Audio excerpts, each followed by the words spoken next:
নিলয়, সিরাজগঞ্জ থেকে। আমি একটা বেসরকারি হাসপাতালে কর্মরত আছি। কিছু গোপনীয়তার কারণে আমি ঘটনার স্থান উল্লেখ করতে পারছি না বলে দুঃখিত।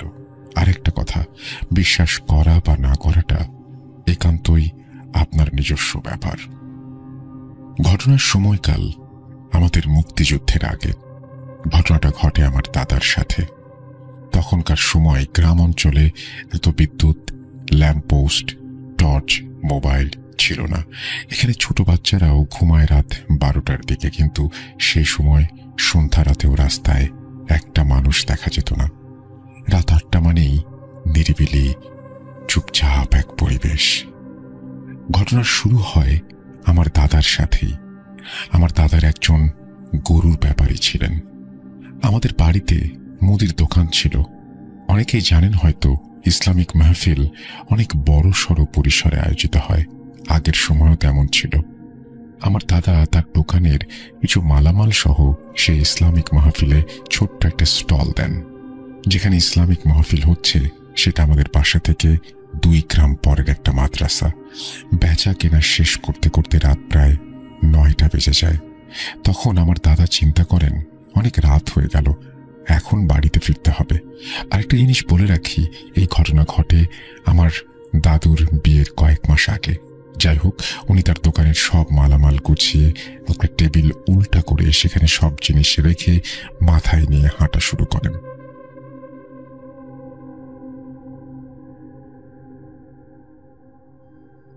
তখন ছিল না পাকা রাস্তা, ছিল না ভ্যান গাড়ি। তখন উনি চিন্তা করেন, এই কাঁচা রাস্তা ঘুরে যেতে অনেক সময় লাগবে। এক কাজ করি, মাঠের ভিতর দিয়ে যাই, কেউ না কেউ যাওয়া আসা করবেই। এই ভেবে উনি মাঠের ভেতরে রাস্তা দিয়ে হাঁটা শুরু করেন। ওনার কাছে আলো বলতে শুধু একটা হ্যারিকেন। হ্যারিকেনের অল্প আলোতে উনি জমির আইল ধরে হেঁটে যাচ্ছেন। মাঝে মাঝে হালকা ঠান্ডা বাতাস এসে গায়ে লাগছে। কিছুক্ষণ হেঁটে যাওয়ার পর মৃধা বাড়ির তাল বাগান দেখতে পান দূরে। বলে রাখি, এই মৃধা বাড়ির তালের বাগান বলতে মাঠের মাঝে একটা পরিত্যক্ত বাগান টাইপের। সেখানে বেশ কিছু আম গাছ আর বড় বড় তাল গাছ আছে। এই জায়গা নিয়ে অনেক ঘটনা আছে, সেগুলো অন্যদিন লিখব। যাই হোক, জায়গাটা এমনিতে ভয়ের। আমার দাদা তখন যুবক মানুষ। ওনার কথা কিসের ভয়, যা হবে দেখা যাবে, আমি বাগানের ভেতর দিয়ে যাব। যেই ভাবা সেই কাজ, উনি সোজা রাস্তা ধরে হাঁটতে শুরু করেন। বাগানের ভিতরে ঢুকতেই একটা গরম বাতাস এসে তার গায়ে লাগে। এই ঠান্ডা পরিবেশে এমন গরম বাতাস এমন ভাবে তার গায়ে লাগে, তিনি একটু অবাক হন। বাগানের ভেতরের ছোট আঁকা বাঁকা রাস্তা, তাল গাছ, আম গাছের নিচ দিয়ে হাঁটতে থাকেন তিনি। প্রথমে তাল গাছটা পার হয়ে যেতেই ধপাস করে ওপর থেকে কিছু একটা পড়ার শব্দ পান। উনি ভাবেন অনেক সময় সাপ তাল গাছ থেকে নিচে পড়ে, না হলে বাদুড় হবে হয়তো। আর একটু সামনে যেতেই একটা সাদা টুপি পাঞ্জাবি পরা হুজুরকে আসতে দেখেন তিনি সেই বাগানের রাস্তা দিয়েই। হ্যারিকেনের আলোতে যতটুকু বোঝা যাচ্ছে, আমার দাদার মাথায় যেহেতু বোঝা, তাই উপরের দিকে তাকাতে পারছেন না। তিনি শুধু বুঝতে পারছেন লোকটির বুক অবধি তিনি দেখতে পাচ্ছেন। আমার দাদা ওনাকে বললেন, আসসালামু আলাইকুম হুজুর, আপনি কি ইসলামিক মাহফিলে যাচ্ছেন? আর একটু পরে আখেরি মোনাজাত হবে, তাড়াতাড়ি যান। হুজুরটি জবাবে বলেন, ওয়ালাইকুম আসসালাম, আমি কোথাও যাচ্ছি না, কিন্তু আপনি আপনার ভালো চাইলে দ্রুত এই জায়গা ত্যাগ করুন। আমার দাদা একটু ভ্যাবা চাকা খেয়ে যান। ওনার কথা বুঝে উঠতে পারেন না। হুজুরটি বেশ খানিকটা দূর দিয়ে পাশ কাটিয়ে চলে যান। আমার দাদা ভাবতে থাকেন, কি হলো? উনি 7-5 ভাবতে ভাবতে এগোতে থাকেন। হঠাৎ একটা বাতাস ওনার হ্যারিকেনের আলো কিভাবে যেন নিভিয়ে দেয়। উনি অন্ধকারে এগোতে থাকেন। হঠাৎ তার পায়ের কাছে কিছু একটা ধাক্কা লাগে। উনি কিছু না বুঝে পা হ্যাঁচকা টান দিয়ে জিনিসটাকে দূরে সরিয়ে দেন। সাথে সাথে মনে হয় যেন সেই বাগানের আম গাছ, তাল গাছের ডালপালা ভেঙে চলে যাচ্ছে। প্রচন্ড ঝড় হচ্ছে, বাতাসের শ শ শব্দে চারিদিকে উন্মাতাল অবস্থা। কিন্তু আমার দাদার গায়ে একটু বাতাস লাগছে না। উনি দ্রুত পা চালাতে লাগলেন। বাগানের শেষের দিকে এগোতেই একটা গোল লাল আলো তার মাথার ওপর দিক দিয়ে উড়ে সেই রাস্তার শেষ বরাবর মাটিতে নামলো। আমার দাদা থেমে গেলেন। কি করবেন কিছু বুঝতে পারছিলেন না। এতক্ষণে তার ভয় লাগা শুরু হয়েছে। তোড়জোড় করে তিনি দোয়া পড়তে শুরু করেন। চোখ বুজে উনি দোয়া পড়ছিলেন। হঠাৎ তিনি পিঠে একটা হাতের স্পর্শ টের পেলেন। কিছু বুঝে ওঠার আগে সজোরে একটা থাপ্পড় খেলেন। এবার ছিটকে পড়লেন বাগানের জমিতে। তার পায়ে প্রচন্ড ব্যথা। তাকিয়ে দেখেন সেই আলোটা বাগান থেকে হাওয়ায় ভেসে ভেসে তার দিকে আসছে। আমার দাদা সব ফেলে এক দৌড় দিলেন সামনের দিকে। সেই আলো কিছুক্ষণ তার মাথার ওপর দিয়ে যাওয়া আসা করলো। উনি কিচ্ছু না ভেবে মাঠ পার হয়ে একটা বাড়িতে গিয়ে জোরে চিৎকার করে অজ্ঞান হয়ে গেলেন। আমার দাদাকে ওই বাড়ির লোকেরা চিনতে পেরে পানির ছিটা দেন। জ্ঞান ফেরানোর পরে আমার দাদা শুধু একটু বলেন, ওই লাল আলো। ওনারা বুঝতে পারেন আমার দাদা ভয় পেয়েছেন। সেই রাতেই আমাদের বাড়িতে পৌঁছে দেন। তখন অনেক রাত হওয়ায় কিছু জিজ্ঞেস করে না কেউ দাদাকে। পরের দিন সকালে আমার দাদা শুধু এইটুকু বলেন যে মেধাবাড়ির বাগানে বড় লাল আলো। এরপর ওনার প্রচন্ড জ্বর আসে। উনি আবল তাবল বকতে থাকেন, মেরে ফেলো, আমার লাগবে না, তুমি নাও, আমাকে যেতে দাও, আমি আসবো না, তুমি কি চাও। এমন নানা রকম কথা বলতে থাকেন। সারাদিন ওনার জ্বর থাকে, সারা রাত জ্বর থাকে। পরের দিন এক কবিরাজ ডাকা হয়। কবিরাজ এসে বলেন উনি ভয় পেয়েছেন, তাই এত জ্বর। পানি পড়া দিয়ে যান আর গুড় পড়া দিয়ে যান। বিশেষ দ্রষ্টব্য, গ্রামে পানি পড়া আর গুড় পড়া দিয়ে ভয় ছাড়ানো হয়। এটা এক্সপিরিয়েন্স আমি নিজেও করেছি। যাই হোক, 2-3 দিন পর একদম সুস্থ হয়ে যায়, শুধু পা মাঝখানো ব্যথাটা থেকে যায়। উনি ঠিক হওয়ার পর সবাইকে পুরো ঘটনা খুলে বলেন। আমার দাদার বাবা বলেন উনি পরের দিন সকালে সেই বাগানের ওখানে গিয়েছিলেন মালামালগুলো আনতে। গিয়ে দেখেন সবকিছু একদম সাজানো গোছানো অবস্থাতেই আছে। আমার দাদা ওনাকে বলেন ধাক্কা লেগে তিনি মাটিতে ফেলে দিয়েছিলেন সবকিছু, কোনোভাবেই গুছিয়ে থাকার কথা না। যাই হোক, উনি সুস্থ আছেন সেটা ভেবেই সবাই কথা ভুলে যায়।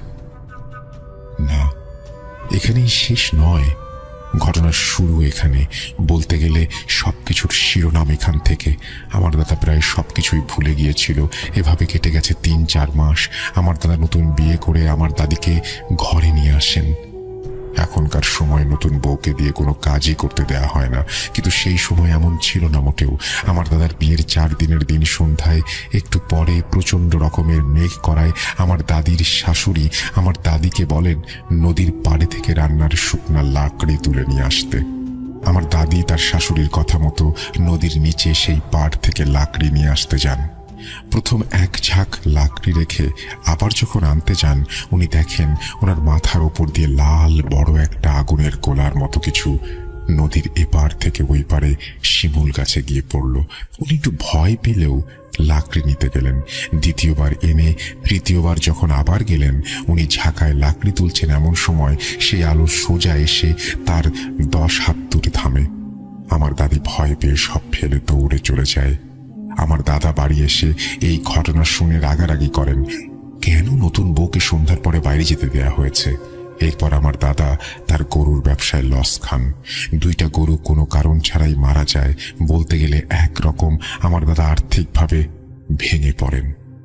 সেদিন রাতে আমার দাদা ঘুমের মধ্যে স্বপ্ন দেখল কেউ একজন মানুষের মতো, তার চারপাশে অনেক আলো, তার মুখটা ঠিক বোঝা যাচ্ছে না। তিনি আমার দাদাকে বলছেন, তোর বাসার নদীর পাশের তেঁতুল গাছটার নিচে অনেক সোনাদানা আছে, তুই যদি এগুলো পেতে চাস তাহলে অমাবস্যার রাতে তোকে এক কাপড়ে এসে তুলে নিতে হবে। এরপরে তোকে একটা ছাগল এখানে দিয়ে যেতে হবে। সে স্বপ্নের মাঝে আরেকজন এসে সেই আলোকে দূরে সরিয়ে আমার দাদাকে বারণ করছে, ভুলেও এই কাজ করতে যাবেন না, তাহলে জীবন হারাতে হবে। এটা একটা মায়াজাল, এই ফাঁদে পা দিবেন না। এরপর আমার দাদাকে কে যেন ধাক্কা দেয়। উনি অন্ধকারের মধ্যে পড়ে যান। সাথে সাথে চিৎকার দিয়ে ওনার ঘুম ভাঙে। উনি আমার দাদিকে কিছু বলে না। এই পুরো ঘটনাটাই উনি গোপন রাখেন। পরের দিন একই স্বপ্ন উনি আবার দেখেন। এভাবে প্রায় রাতে এই স্বপ্ন দেখতে থাকেন। এক প্রকার বলতে গেলে হিপনোটাইজ হয়ে যান তিনি। দেখতে দেখতে অমাবস্যার রাত চলে আসে। সবাই ঘুমানোর পর আমার দাদা হাতে একটা গামছা আর লাঠি নিয়ে নদীর পাড়ে তেঁতুল গাছের নিচে যান। কিছুক্ষণ দাঁড়িয়ে থাকার পর উনি কিছুই দেখতে পায় না। যখন উনি ঘুরে বাসার দিকে আসবেন, তখন কাঁচা টাকা থলেতে রেখে ঝাঁকুনি দিলে যেমন শব্দ হয় তেমন শব্দ শুনতে পান। পেছনে ফিরে দেখেন একটা টাকার থলে, কিন্তু সেটা হাওয়ায় ভেসে আছে, আর সেখান থেকেই কাঁচা টাকার শব্দ আসছে। আমার দাদা লাঠি দিয়ে সেই থলেতে একটা বাড়ি দেন। কালো ধোঁয়া সেই থলে থেকে বের হয়ে চারিদিকে ভরে যায়। একটা মোটা কণ্ঠে বলতে থাকে, মূর্খ, আমাকে আঘাত করলি। তোকে আমি ধনী বানাতে চেয়েছিলাম আর তুই আমাকে আঘাত করলি, এর ফল তুই পাবি। আমার দাদা পেছন ফিরে দৌড় দিতেই তার পায়ে কিছু একটা আটকে যায়। তিনি নড়তে পারেন না। আমার দাদা চিৎকার করতে গিয়েও গলা দিয়ে কোনো আওয়াজ বের হয় না। আমার দাদা চোখ বন্ধ করে দোয়া পড়তে থাকেন। কিছুক্ষণ পর আমার দাদির ডাক শুনতে পান। আমার দাদি নদীর দিকে আসছেন ডাকতে ডাকতে। আমার দাদা লক্ষ্য করেন তার পা ছিঁড়ে গেছে। তিনি হাঁটতে পারছেন, আবার কথাও বলতে পারছেন। আমার দাদিকে সাথে নিয়ে তিনি ঘরে যান। তারপর সব খুলে বলেন। আমার দাদি তখন বলেন উনি ঘুমিয়েছিলেন, কিন্তু চৌকিটাকে যেন জোরে জোরে নাড়াচ্ছিল। মনে হচ্ছিল জোরে ভূমিকম্প হচ্ছে। আমার দাদির ঘুম ভেঙে যায় আর উঠে দেখে আমার দাদা বিছানায় নেই। সেই জন্যই তিনি খুঁজতে বের হয়েছিলেন। সেদিন রাতে আমার দাদার আবার সেই আগের মতো জ্বর ওঠে। এবারের ঘটনা সবাইকে বলার পর ভালো একটা হুজুর নিয়ে আসা হয়। উনি বেশ কিছুক্ষণ জিনকে হাজির করার চেষ্টা করলো, কিন্তু কিছুতেই বশে আনতে পারল না। তারপর হুজুর মিনিট 10 মতো বুঝে বুঝে একটা তেলাওয়াত করে চোখ বুজে থাকলেন। তারপর উনি চোখ বুজে বলতে শুরু করলেন, এই জিনটা অনেক তেরা স্বভাবের। আমি কোনোভাবেই তাকে কাবু করে বশে আনতে পারছি না, কিন্তু কি হয়েছে আমি সবটাই খোঁজ নিয়েছি।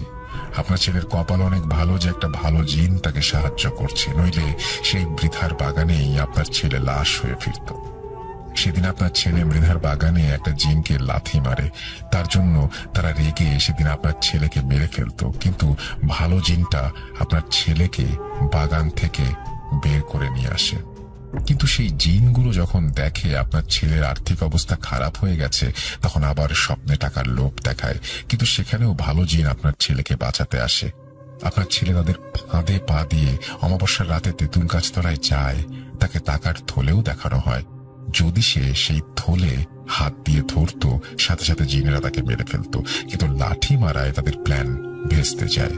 তখন আপনার ছেলেকে আটকে রাখে সেই ভালো জিনটা, আর আপনার বৌমাকে জাগিয়ে দেয়। আপনার বৌমা যদি সেদিকে না যেত, তাহলে আপনার থেকে হাত পা অথবা চোখ সেই জিন নষ্ট করে দিত। এখন এই জিনকে এখান থেকে সরানোর উপায় আমার জানা নেই, তবে তাকে ভেট দিলে সে ঠান্ডা হয়ে যাবে। আমার দাদার বাবা জিজ্ঞেস করেন, ভেট দিতে হবে? হুজুর বলেন, একটা খাসি আর একটা ধারি ছাগল আর 1 মণ চাউল এই তেঁতুল গাছের নিচে জবাই করে দিয়ে এখানেই রান্না করে 1 পাতিল এখানে রেখে বাকিগুলো গ্রামের মানুষের মাঝে বিতরণ করতে হবে। কিন্তু একটা নির্দিষ্ট দিনেই সেটা করতে হবে। আবার অমাবস্যার রাত পর্যন্ত অপেক্ষা করতে হবে। ততদিনে আমি তাবিজ দিচ্ছি আপনার ছেলে আর আপনার ছেলের বউকে। এই তাবিজ কখনোই খোলা যাবে না। এই বলে হুজুর তাবিজ দিয়ে যান। পরের অমাবস্যার দিন বিকেল বেলা হুজুরের কথা মতো হুজুরকে সেখানে উপস্থিত রেখে সব কাজ শেষ করা হয়। এরপর থেকে এমন ঘটনা দাদার সাথে আর ঘটেনি। কিন্তু ঘটনা এখানেই শেষ নয়। আমার বাড়ি নদীর তীরে হওয়ায় সেই তেঁতুল গাছকে নিয়ে এরপরেও অনেক ঘটনা ঘটেছে আমাদের সাথে, আবার যারা নদীতে মাছ ধরতে গেছে তাদের সাথে। সেগুলো অন্য কোনো দিন লিখব। সবাইকে অসংখ্য ধন্যবাদ। আসসালামু আলাইকুম। এই বলে তিনি তার ঘটনা শেষ করেছেন। আশা করছি তার এই ঘটনা আপনাদের ভালো লেগেছে। যদি ভালো লাগে তাহলে অবশ্যই আমাদের জানাবেন। যদি ভালো না লাগে তাও আমাদের জানাবেন। আমরা আছি আপনাদের কাছ থেকে শোনার অপেক্ষায়।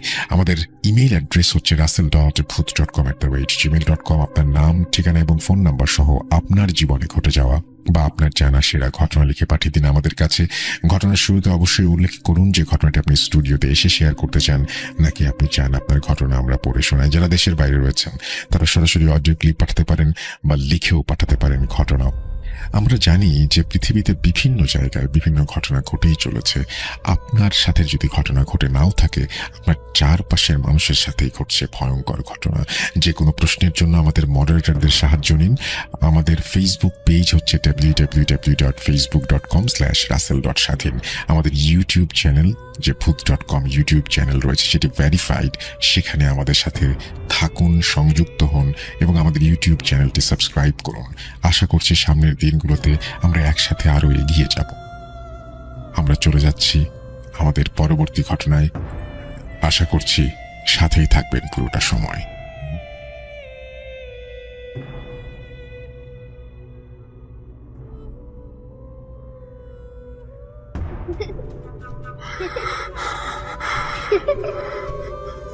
লুকোচুরি খেলবে? লুকোচুরি তুমি লুকাও, আমি ঠিকই তোমাকে খুঁজে পাবো।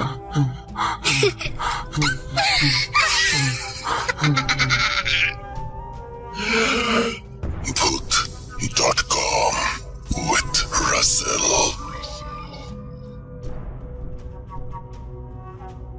যেভাবে লেখা আছে আমি সেভাবেই শুরু করছি। আমাদের এই ঘটনাটি যিনি পাঠিয়েছেন তার নাম নুসরাত জাহান মিম, সরকারপাড়া, লোহাগড়া, নড়াইল থেকে তিনি লিখেছেন। তারপরে তিনি তার ফোন নাম্বার শেয়ার করেছেন। তারপরে তিনি লিখছেন, অসংখ্য ধন্যবাদ আমার ঘটনা ৮০তম এপিসোডে পড়ে শোনাবার জন্য। সময়ের স্বল্পতার কারণে আর ঘটনা লেখা হয়নি, তবে আজ আমার জীবনের সেই রহস্যময় অধ্যায়ের কথা লিখছি। পৃথিবী বড়ই রহস্যময়। এই রহস্যের সমাধান করতে গেলে যেন অতল গভীরে হারিয়ে যেতে হয়, কিন্তু উত্তর মেলে না। শ্রোতাদের বোঝার জন্য ঘটনার কিছু অংশ লিখছি।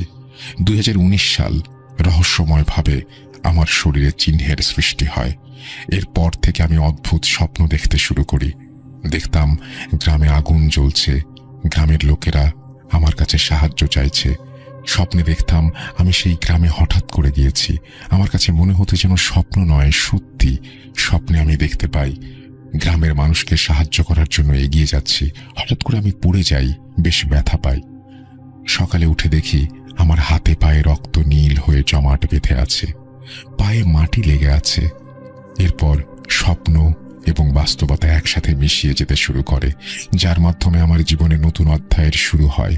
মানুষের সেই ভয়ঙ্কর আকুতি আজও আমার কানে বাজে, সাহায্য চাই, সাহায্য চাই, সাহায্য চাই। আমি স্বপ্নের মানুষগুলোকে বাস্তবে দেখতে শুরু করি। আব্বু ঢাকায় থাকে, আম্মু নানার বাসায় থাকে, আপু বিশ্ববিদ্যালয়ে পড়ার কারণে বাইরে থাকে, আমি বাড়িতে একা থাকি। আমি দিনের বেলায় পড়ার টেবিলে পড়ছিলাম, হঠাৎ জানলা দিয়ে সেই মহিলাকে দেখতে পাই, শুনতে পাই তিনি আমাকে ডাকছেন, নুসরাত, নুসরাত।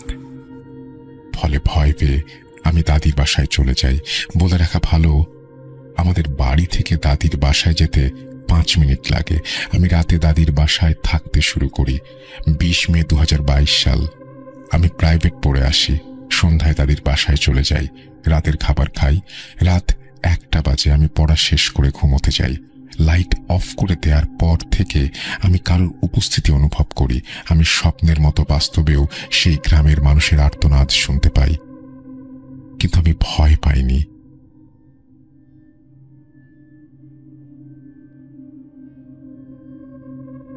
পেটের বাম পাশের চিহ্নটা যেন জ্বলছে। দেখি চিহ্নটা লাল হয়ে জ্বলজ্বল করছে। ব্যথায় আমি ছটফট করছি। তারপর আমি ঘুমিয়ে পড়ি। এই ঘুমের মাধ্যমে আমি স্বপ্নের দুনিয়ায় প্রবেশ করি। এবার রাজপ্রাসাদের অন্য রুমে আমি দাঁড়িয়ে আছি।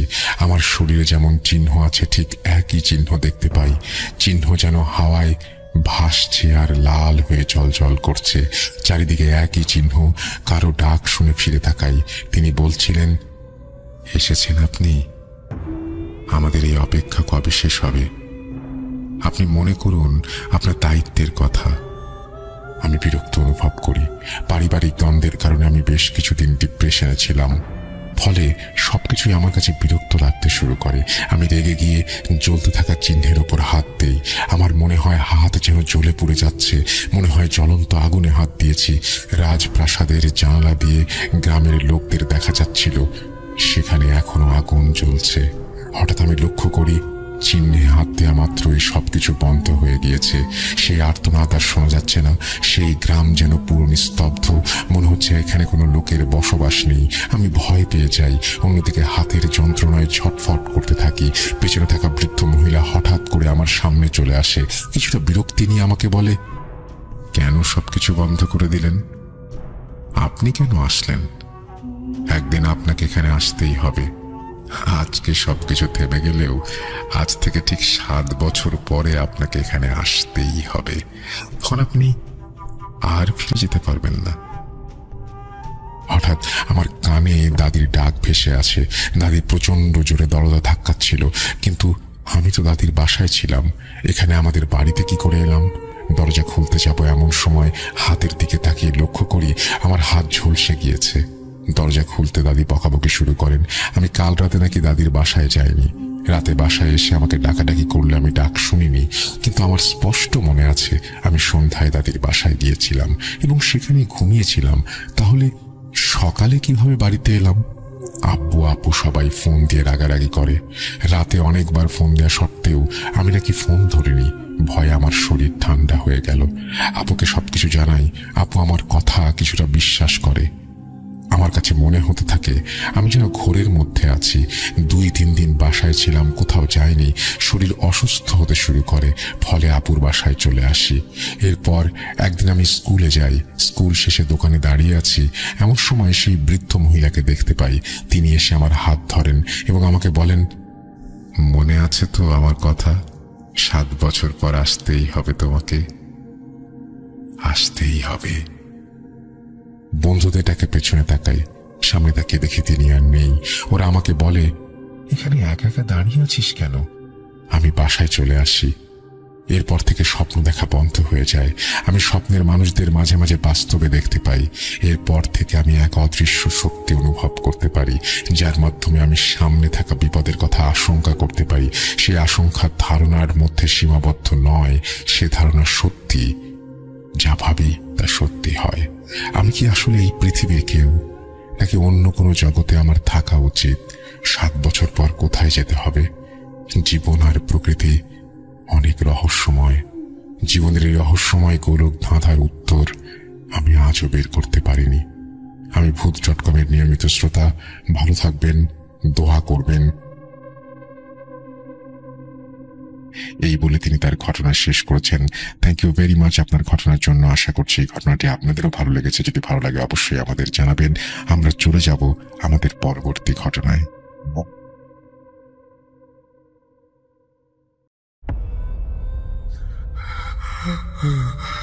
কেন কেন তুমি আসো? আমি শুধু তোমার সাথেই থাকতে চাই। কিভাবে সম্ভব? মৃতদের এই পৃথিবীতে থাকতে নেই।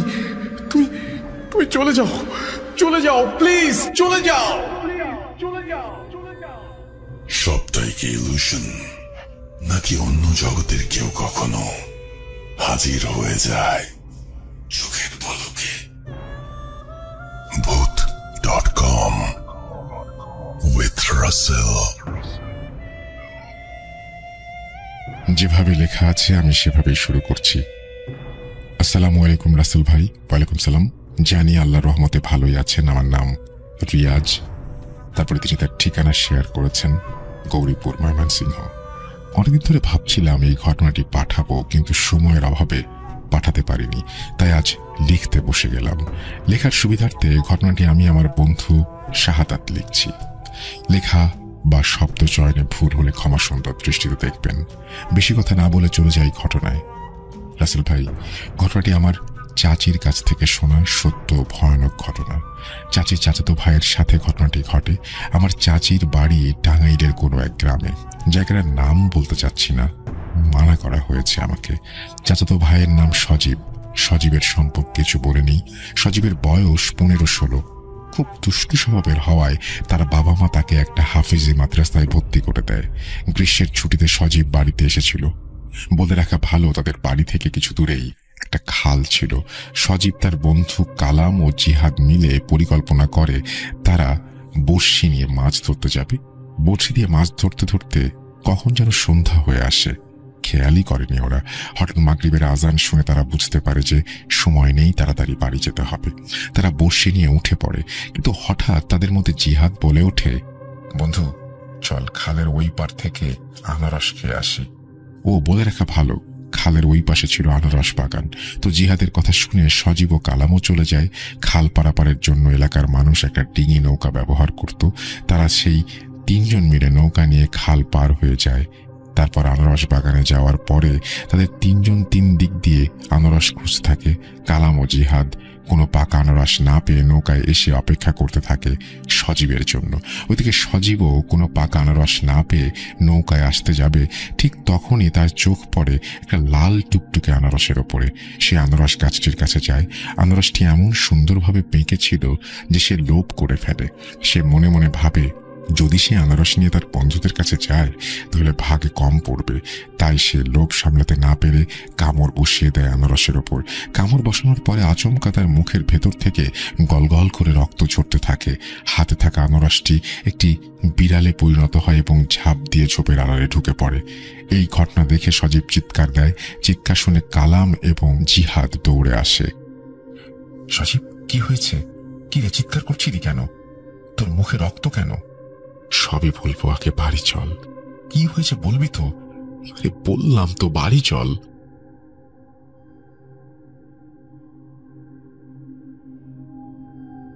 সজীবের কথা শুনে তারা নৌকার দিকে দৌড় দেয়। নৌকায় উঠে কালাম নৌকার বৈঠা বাইতে থাকে। কিন্তু আশ্চর্যের বিষয় এই যে যতই জোরে বৈঠা বাওয়া হোক না কেন, নৌকা এক চুল পরিমাণও নড়ছিল না। নৌকা না নড়ার কারণে জিহাদ বলে, কিভাবে বাইছিস? নৌকা এক চুলও নড়ে না, দে আমাকে, দে। এই বলে বৈঠা নিয়ে বসলো জিহাদ। ঠিক একই ঘটনা জিহাদের সাথে ঘটে। এই ঘটনা দেখে তারা ভয় পেয়ে যায়। তখন সজীব সাহস করে বৈঠা বাইতে থাকে। আশ্চর্যের বিষয় এই যে সজীব বৈঠা বাইতেই নৌকা পানির মধ্যে চলতে শুরু করে। নৌকা যখন মাঝ নদীতে, ঠিক তখন নদীতে ঝড় আসার উপক্রম হয়। নৌকা এদিক সেদিক দোল খাচ্ছে। যখনই তারা নৌকার নিচে পানির দিকে তাকায়, তারা তিনজনই ঘাবড়ে যায়। তারা দেখে তাদের নৌকার চারপাশে একটা বড় মাছ ঘুরপাক খাচ্ছে। মাছটির মুখ বিভৎস ভয়ানক, মুখ ভর্তি তেমন হিংস্রতা। এটা দেখে কালাম ও জিহাদ চিৎকার করতে থাকে, আর সজীব শরীরের সমস্ত শক্তি দিয়ে নৌকা বাইতে থাকে আর পবিত্র কোরআন তেলাওয়াত করতে থাকে। কিছুক্ষণ পর সব স্বাভাবিক হয়ে যায়। তারা নৌকার আশেপাশে আর কিছু দেখতে পায় না। সেই মাছটিকেও আর দেখা যাচ্ছে না। তাড়াতাড়ি করে পাড়ে পৌঁছে বাড়ির দিকে দৌড়াতে থাকে। বাড়িতে আসার আগে তারা তিনজন কথোপকথন করে। যদি তারা বাড়িতে গিয়ে সবাইকে ঘটনা বলে তাহলে বকা খেতে হতে পারে। তাই তারা পরিকল্পনা করে কাউকে কিছু বলবে না। ওই দিন রাতে যে যার মতন বাড়ি চলে যায়। সজীবও বাড়িতে এসে ঘুমিয়ে পড়ে। সজীবের বাবা ছিলেন একটা প্রতিষ্ঠানের দারোয়ান। অফিস থেকে ফিরতে 9টা-10টা বেজে যায়। ছেলে বহুদিন পর বাড়িতে এসেছে। ছেলেকে দেখতে ছেলে রুমে যায়। গিয়ে দেখে তার ছেলে ঘুমিয়ে আছে, আর ছেলের পাশে একটি সাপ পেঁচিয়ে ফনা তুলে আছে। এটা দেখে রুমের লাইট অন করতেই সে সাপটিকে চৌকির নিচে চলে যেতে দেখে। তার বাবা শীঘ্রই এসে চৌকির নিচে দেখতে থাকে, কিন্তু দেখে চৌকির নিচ একদম ফাঁকা। তখন সজীবের বাবা সজীবের মাকে সব ঘটনা খুলে বলে। সজীবের মা উত্তরে বলে, আরে ধুর, এতবার সাইকেল চালিয়ে এসেছো তো, শরীর ক্লান্ত, তাই ভুলভাল দেখছো। সজীবের বাবাও চোখের ভুল ভেবে ঘুমিয়ে যায়। পরের দিন সকালে সজীবের বাবা ঘুম থেকে উঠে ছেলের রুমে এসে ছেলের মাথায় হাত বুলাতে থাকে। যখন ছেলের মাথায় হাত বুলায় তখন সে স্পর্শ করে দেখে তার শরীর আগুনের মতো গরম। সজীবের বাবা সজীবের মাকে ডাক দেয়, বলে সজীবের শরীরে প্রচন্ড জ্বর, একটু পানি আর শুকনো টাওয়েল নিয়ে আসো। মাথায় পানি দেয়। সজীব পানির স্পর্শ অনুভব করতেই তার ঘুম ভেঙে যায়। তার শরীরের জ্বর দেখে নিজেই ভয় পেয়ে যায়। তারপর সজীব কাল সন্ধ্যার ঘটনাটি ভয়ে ভয়ে তার বাবা মাকে বলে। বাবা মাও ঘটনা শুনে বুঝতে পারেন যে তাদের ছেলে কোনো কিছুর আসরে পড়েছে। সজীবের বাবা ঘটনা শুনে সজীবকে নিয়ে মসজিদের ইমাম সাহেবের কাছে যে ঝাড়ফুঁক করেন। ইমাম সাহেব সজীবকে দেখেই বুঝে পেলে সজীবের কিছু একটা হয়েছে। সজীবের বাবা সজীবকে নিয়ে বাড়ি ফিরে আসে। কিছুক্ষণ পরে খবর পায় কালাম ও জিহাদও নাকি প্রচন্ড জ্বরে পড়েছে, তাদেরকেও নাকি ঝাড়ফুঁক করা হয়েছে। ওই দিন সজীবের বাবার আর অফিসে যাওয়া হয়নি। বাজার থেকে ওষুধ এনেছে জ্বর কামানোর জন্য। ওই দিন রাতে সজীব ঘুমিয়ে আছে। তাকে দেখতে তার বাবা আসে। আশ্চর্যের বিষয়, ঠিক গতবারের মতো একটা সাপ দেখে তার সন্তানের পাশে ফনা তুলে আছে। বিষয়টা স্পষ্ট দেখার জন্য লাইট অন করে। এবারও সাপটি চৌকির নিচে চলে যায়। যখনই চৌকির নিচে দেখতে যাবে তখনই দেখে সাপটি উধাও। এই ঘটনা ঘটার পরে সজীবের বাবা ওই দিন রাতে সজীবের সাথে ঘুমিয়ে পড়েন। পরের দিন সজীবকে নিয়ে একটা ভালো কবিরাজের কাছে যান। কবিরাজ বলে সে কোনো প্রকার ঝাড়ফুঁক করে না, সন্ধ্যার পরে আসতে। কবিরাজের কথা অনুযায়ী তারা সন্ধ্যা পর্যন্ত অপেক্ষা করে। কবিরাজ ঝাড়ফুঁকের জন্য প্রস্তুত। সজীবও তার বাবাকে কবিরাজের সামনে এসে বসতে বলে। সজীবের বাবা খেয়াল করছে কবিরাজ ওপর দিকে তাকিয়ে ইশারা করে কার সাথে যেন কথা বলছে, ভাব বিনিময় করছে। কিছুক্ষণ পর কবিরাজ বলে ওঠে, সজীব যে গাছ থেকে আনারস পেরেছিল ওই গাছে জিনদের এক সর্দার ধ্যানে বসেছিল। সজীব ওই আনারস পেরে জিনের ধ্যান ভঙ্গ করেছে, যার কারণে জিনটি রেগে যায়। জিনটি ভালো জিন হওয়ায় ওদের বেশি ক্ষতি করেনি। কবিরাজের কথা শুনে সজীবের বাবা বলে ওঠেন, এই সমস্যার সমাধান কি? উত্তরে কবিরাজ বলেন, দেখেন, সমস্যার সমাধান করতে গেলে ওই জিনকে হাজির করতে হবে, আর এই জিনকে হাজির করতে কবিরাজকে কিছু জিনিস জোগাড় করতে হবে। তাই কিছুদিন সময় চেয়ে সজীবকে বিদায় দিয়ে দেন। ওই দিন রাতে সজীবকে নিয়ে বাড়িতে এসে যান এবং সজীব তার রুমে ঘুমিয়ে পড়ে। ওই দিন আর কোনো সমস্যা হয়নি, ঘটনা ঘটেনি। পরের দিন রাতে সজীব রাতের খাবার খেয়ে ঘুমিয়ে পড়ে। তার বাবা তাকে দেখতে তার রুমে আসে। বিস্ময়কর বিষয়, আজও দেখে তার ছেলের পাশে সাপটি ফনা তুলে আছে। এবার রাগে তিনি সাপটি মারার জন্য লাঠি নিয়ে আসেন। এসে দেখে সাপটি আগের মতোই ফনা তুলে বসে আছে। এটি দেখে তিনি আস্তে আস্তে গিয়ে সজোরে আঘাত করে বসেন, কিন্তু লাঠির আঘাত গিয়ে পড়ে সাপের লেজের অংশে, যার ফলে সাপটির লেজ ছিঁড়ে যায় এবং সাপটি আধ কাটা শরীরেই খুবই দ্রুত চৌকির নিচে চলে যায়। তৎক্ষণাৎ তিনি চৌকির নিচে খোঁজাখুঁজি করেন, কিন্তু সাপটিকে কোথাও পাননি। এই ঘটনা ঘটার পরে বাড়ির সবাই একত্রিত হয়ে সজীবের বাবাকে জিজ্ঞেস করে, কি হয়েছে, এত শব্দ করছিলে কেন? তিনি যা যা ঘটেছে সবাইকে সবকিছু বলেন। এটা শুনে সবাই বিস্মিত হয়ে যায়। ওই দিন রাতে আর কেউ ঘুমায়নি। পরের দিন রাতে যখন সজীবের বাবা অফিস থেকে সাইকেল চড়ে বাড়ি ফিরছিল, তখন সময় 9টা বা 9:30 বাজে। তিনি দেখতে পান একটা সাপ রাস্তার উপরে আড়াআড়িভাবে শুয়ে পুরো রাস্তাটিকে ঘিরে রেখেছে। এটা দেখে তিনি প্রচন্ড ভয় পান। কিছুক্ষণ দাঁড়িয়ে থাকেন, আবার টর্চ লাইট দিয়ে দেখতে থাকেন মানুষ আছে কিনা, কিন্তু ওই সময় চারিদিকে একেবারে নিস্তব্ধতায় ভরে গেছে। ঝিঝি পোকার ঝিঝি শোনা যাচ্ছে। ওইদিকে সাপটি আস্তে আস্তে ওনার দিকে অগ্রসর হয়। তিনি তার টর্চ লাইটটা সাপের মুখের দিকে ধরে বসেন। এটা যেন তার জীবনের সবচেয়ে বড় ভুল। তিনি দেখতে পান সাপটির বিভৎস ভয়ানক চেহারা, মুখের ওপর কেমন যেন দাগ। লাইট ধরার কারণে সাপটি যেন রেগে গিয়ে তার দিকে অগ্রসর হচ্ছে। তিনি এটা দেখে রাস্তার বিপরীত দিকে যাওয়ার সিদ্ধান্ত নেন। যখনই তিনি রাস্তার বিপরীতে সাইকেল ঘুরিয়ে যাবেন, কিছুক্ষণের মধ্যে বিস্মিত হয়ে যান। এদিকে সাপটাও রাস্তাটাকে ঘিরে রেখেছে এখনো। তিনি যেন কোনো মায়ায় আটকে গেছেন। তিনি তখনই শরীরের সকল শক্তি দিয়ে প্যাডেল করতে থাকেন। সাইকেলটি সাপের ওপর দিয়ে চালিয়ে বসেন। তিনি প্যাডেল মারছেন তো মারছেন, কিন্তু সাইকেল যেন আস্তে আস্তে এগোচ্ছে। যখনই তিনি সাইকেলের চাকার দিকে লক্ষ্য করেন, তিনি দেখতে পান সাইকেলের চাকাতে সাপটি পেঁচিয়ে আছে। এটা দেখে তিনি নিজেকে ধরে রাখতে পারেননি। তিনি ওখানেই জ্ঞান হারিয়ে ফেলেন। ওইদিকে এত রাত হতে চলেছে দেখে তিনি বাড়ি না ফেরার কারণে বাড়ির সবাই চিন্তিত। সজীবের মা তার বাবাকে অফিসে কল করেন। অফিস থেকে বলেন তিনি তো প্রতিদিনের মতো ডিউটি শেষ করে বাড়ি চলে গেছেন। সজীবের মা কল কেটে দেন, আর বাড়ির সকলে বলেন তিনি তো অফিসেই নেই, অফিস থেকে নাকি অনেক আগেই বেরিয়েছে। এই বলে কান্না শুরু করে দেয় সবাই। পুরুষরা ওনাকে সান্ত্বনা দেয় আর সজীবের বাবাকে খুঁজতে বের হয়। কিছু দূর যেতেই তারা দেখে সজীবের বাবা রাস্তায় অজ্ঞান অবস্থায় পড়ে আছে। পাশেই সাইকেলটি সকলে ধরাধরি করে ওনাকে বাড়িতে নিয়ে আসেন। সকালে ওনার জ্ঞান ফেরে। তারপর সকলকে তিনি কাল রাতের ঘটনা খুলে বলেন। এরপরে অফিস থেকে নানা অজুহাত দেখিয়ে কিছুদিনের জন্য ছুটি নেন। এরপর প্রতিটি রাত তাদের জন্য কালো রাত হয়ে দাঁড়ায়। এবার বাড়ির সকলের সাথে ভয়ঙ্কর ঘটনা ঘটতে থাকে। কেউ ওয়াশরুমে গেলে ওয়াশরুমের দরজার সামনে সাপ দেখতে পান। ঘুমাতে যাবার সময় বিছানায় দেখেন সাপ শুয়ে আছে। আর সজীবের সাথে এখন আরো রহস্যময় ঘটনা ঘটছে। প্রতি রাতেই সজীব আবোল তাবোল ভাষায় কাকে যেন গালিগালাজ করতে থাকে।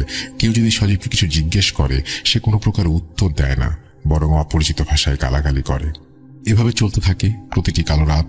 এদিকে কবিরাজ কল দিয়ে বলছে সজীবকে নিয়ে আসতে। কবিরাজের কথা মতো সজীবের বাবা ও জ্যেষ্ঠ চাচির আব্বা সজীবকে নিয়ে সন্ধ্যায় বাড়ি থেকে রওনা হন। পথে কোনো বিপদ হবে কিনা আগেই মসজিদের ইমাম সাহেবের কাছ থেকে এটা ভেবে পানি পড়া নিয়ে এসেছিলেন, কিন্তু কেন জানি আজ রাস্তায় কোনো প্রকার সমস্যা হয়নি। 8টার দিকে তারা কবিরাজের বাড়িতে এসে পৌঁছায়। কবিরাজ আসন প্রস্তুত করে সজীবকে নিয়ে আসতে বলেন। তারা সজীবকে নিয়ে আসলো। কবিরাজের কথা মতো সজীবকে কবিরাজের সামনে এনে বসানো হলো। কবিরাজ বলল, ঘরের দরজা জানালা ও লাইট অফ করে দেন। আপনারা আমার পিছনে এসে বসেন আর কোনো প্রকার শব্দ করবেন না। কবিরাজের কথা মতো ঘরের দরজা জানালা সব বন্ধ করে দেয়া হয়। লাইট মেরে কবিরাজের পেছনে এসে বসলেন সজীবের বাবা ও জেঠা। পুরো ঘর অন্ধকার, কিন্তু মোমবাতির আলো জ্বলছে সজীবের সামনে। কবিরাজ মন্ত্রপাঠ শুরু করলেন। কই, কোনো কিছুই তো কাজ করছে না। এভাবে প্রায় আধ ঘন্টার মতো মন্ত্রপাঠ। হঠাৎ আচমকা প্রকট শব্দ শোনা যাচ্ছে, মনে হচ্ছে বাইরে যেন ঘূর্ণিঝড় হওয়ার উপক্রম।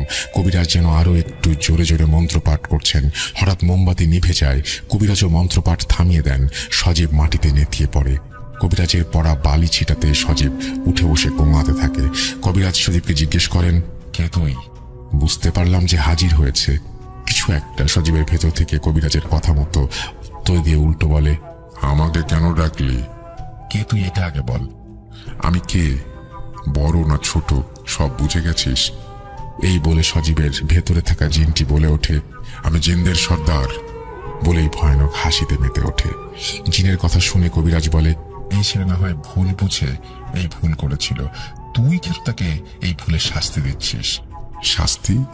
কই, আমি তাকে কোনো প্রকার শাস্তি দিতে চাইনি। তার বাবা আমার এক প্রজাকে লাঠি দিয়ে পিটিয়ে তার পা ভেঙে দিয়েছে, তাই তো তার ছেলের আজ এই অবস্থা। তোর প্রজা কেন প্রতি রাতে এই ছেলের বিছানায় এসে থাকে? আমি পাঠিয়েছিলাম ভয় দেখানোর জন্য, যেন আর কোনোদিন এমন ভুল না করে।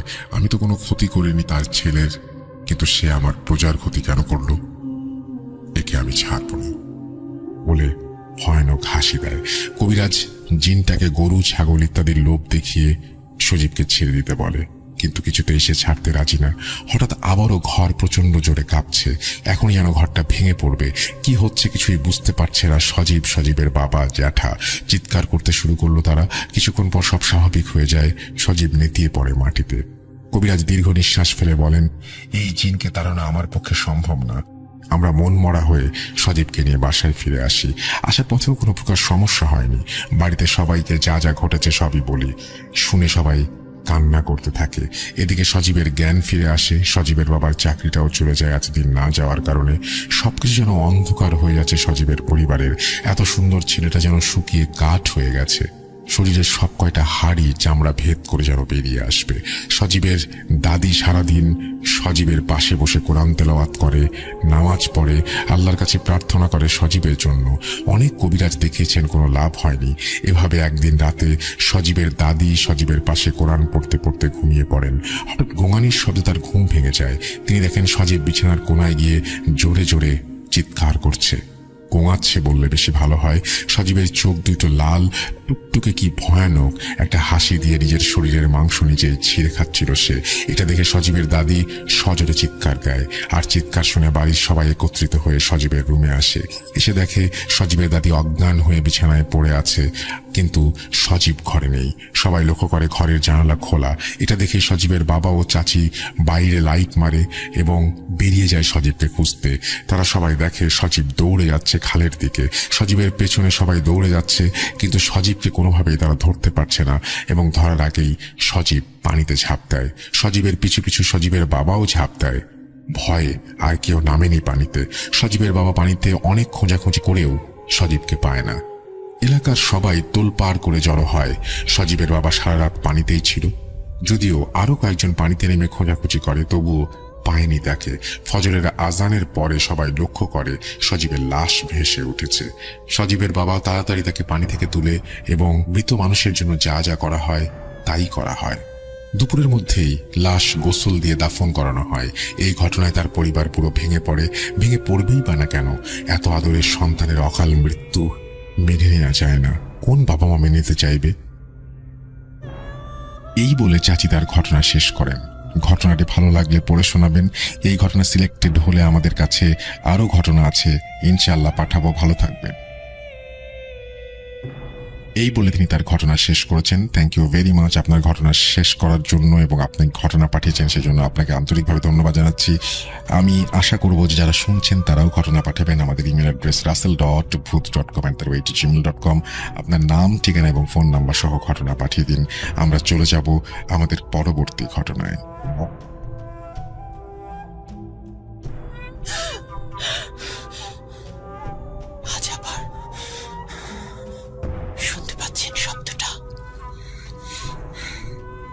ভয়ের আরেক নাম booth.com with Russell। আসসালামু আলাইকুম রাসেল ভাই, কেমন আছেন? আশা করি আলহামদুলিল্লাহ ভালো আছেন। আজকে আমি আপনাদের সামনে একটা ঘটনা শেয়ার করবো ভাই।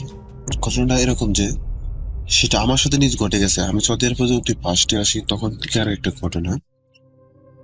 যাই হোক, আমি সবকিছু পরে বিস্তারিত বলে দেবো ঘটনার মাঝখানে। আগে আমার পরিচয়টা দিয়ে নিই। আমার নাম মোহাম্মদ জামির হোসেন।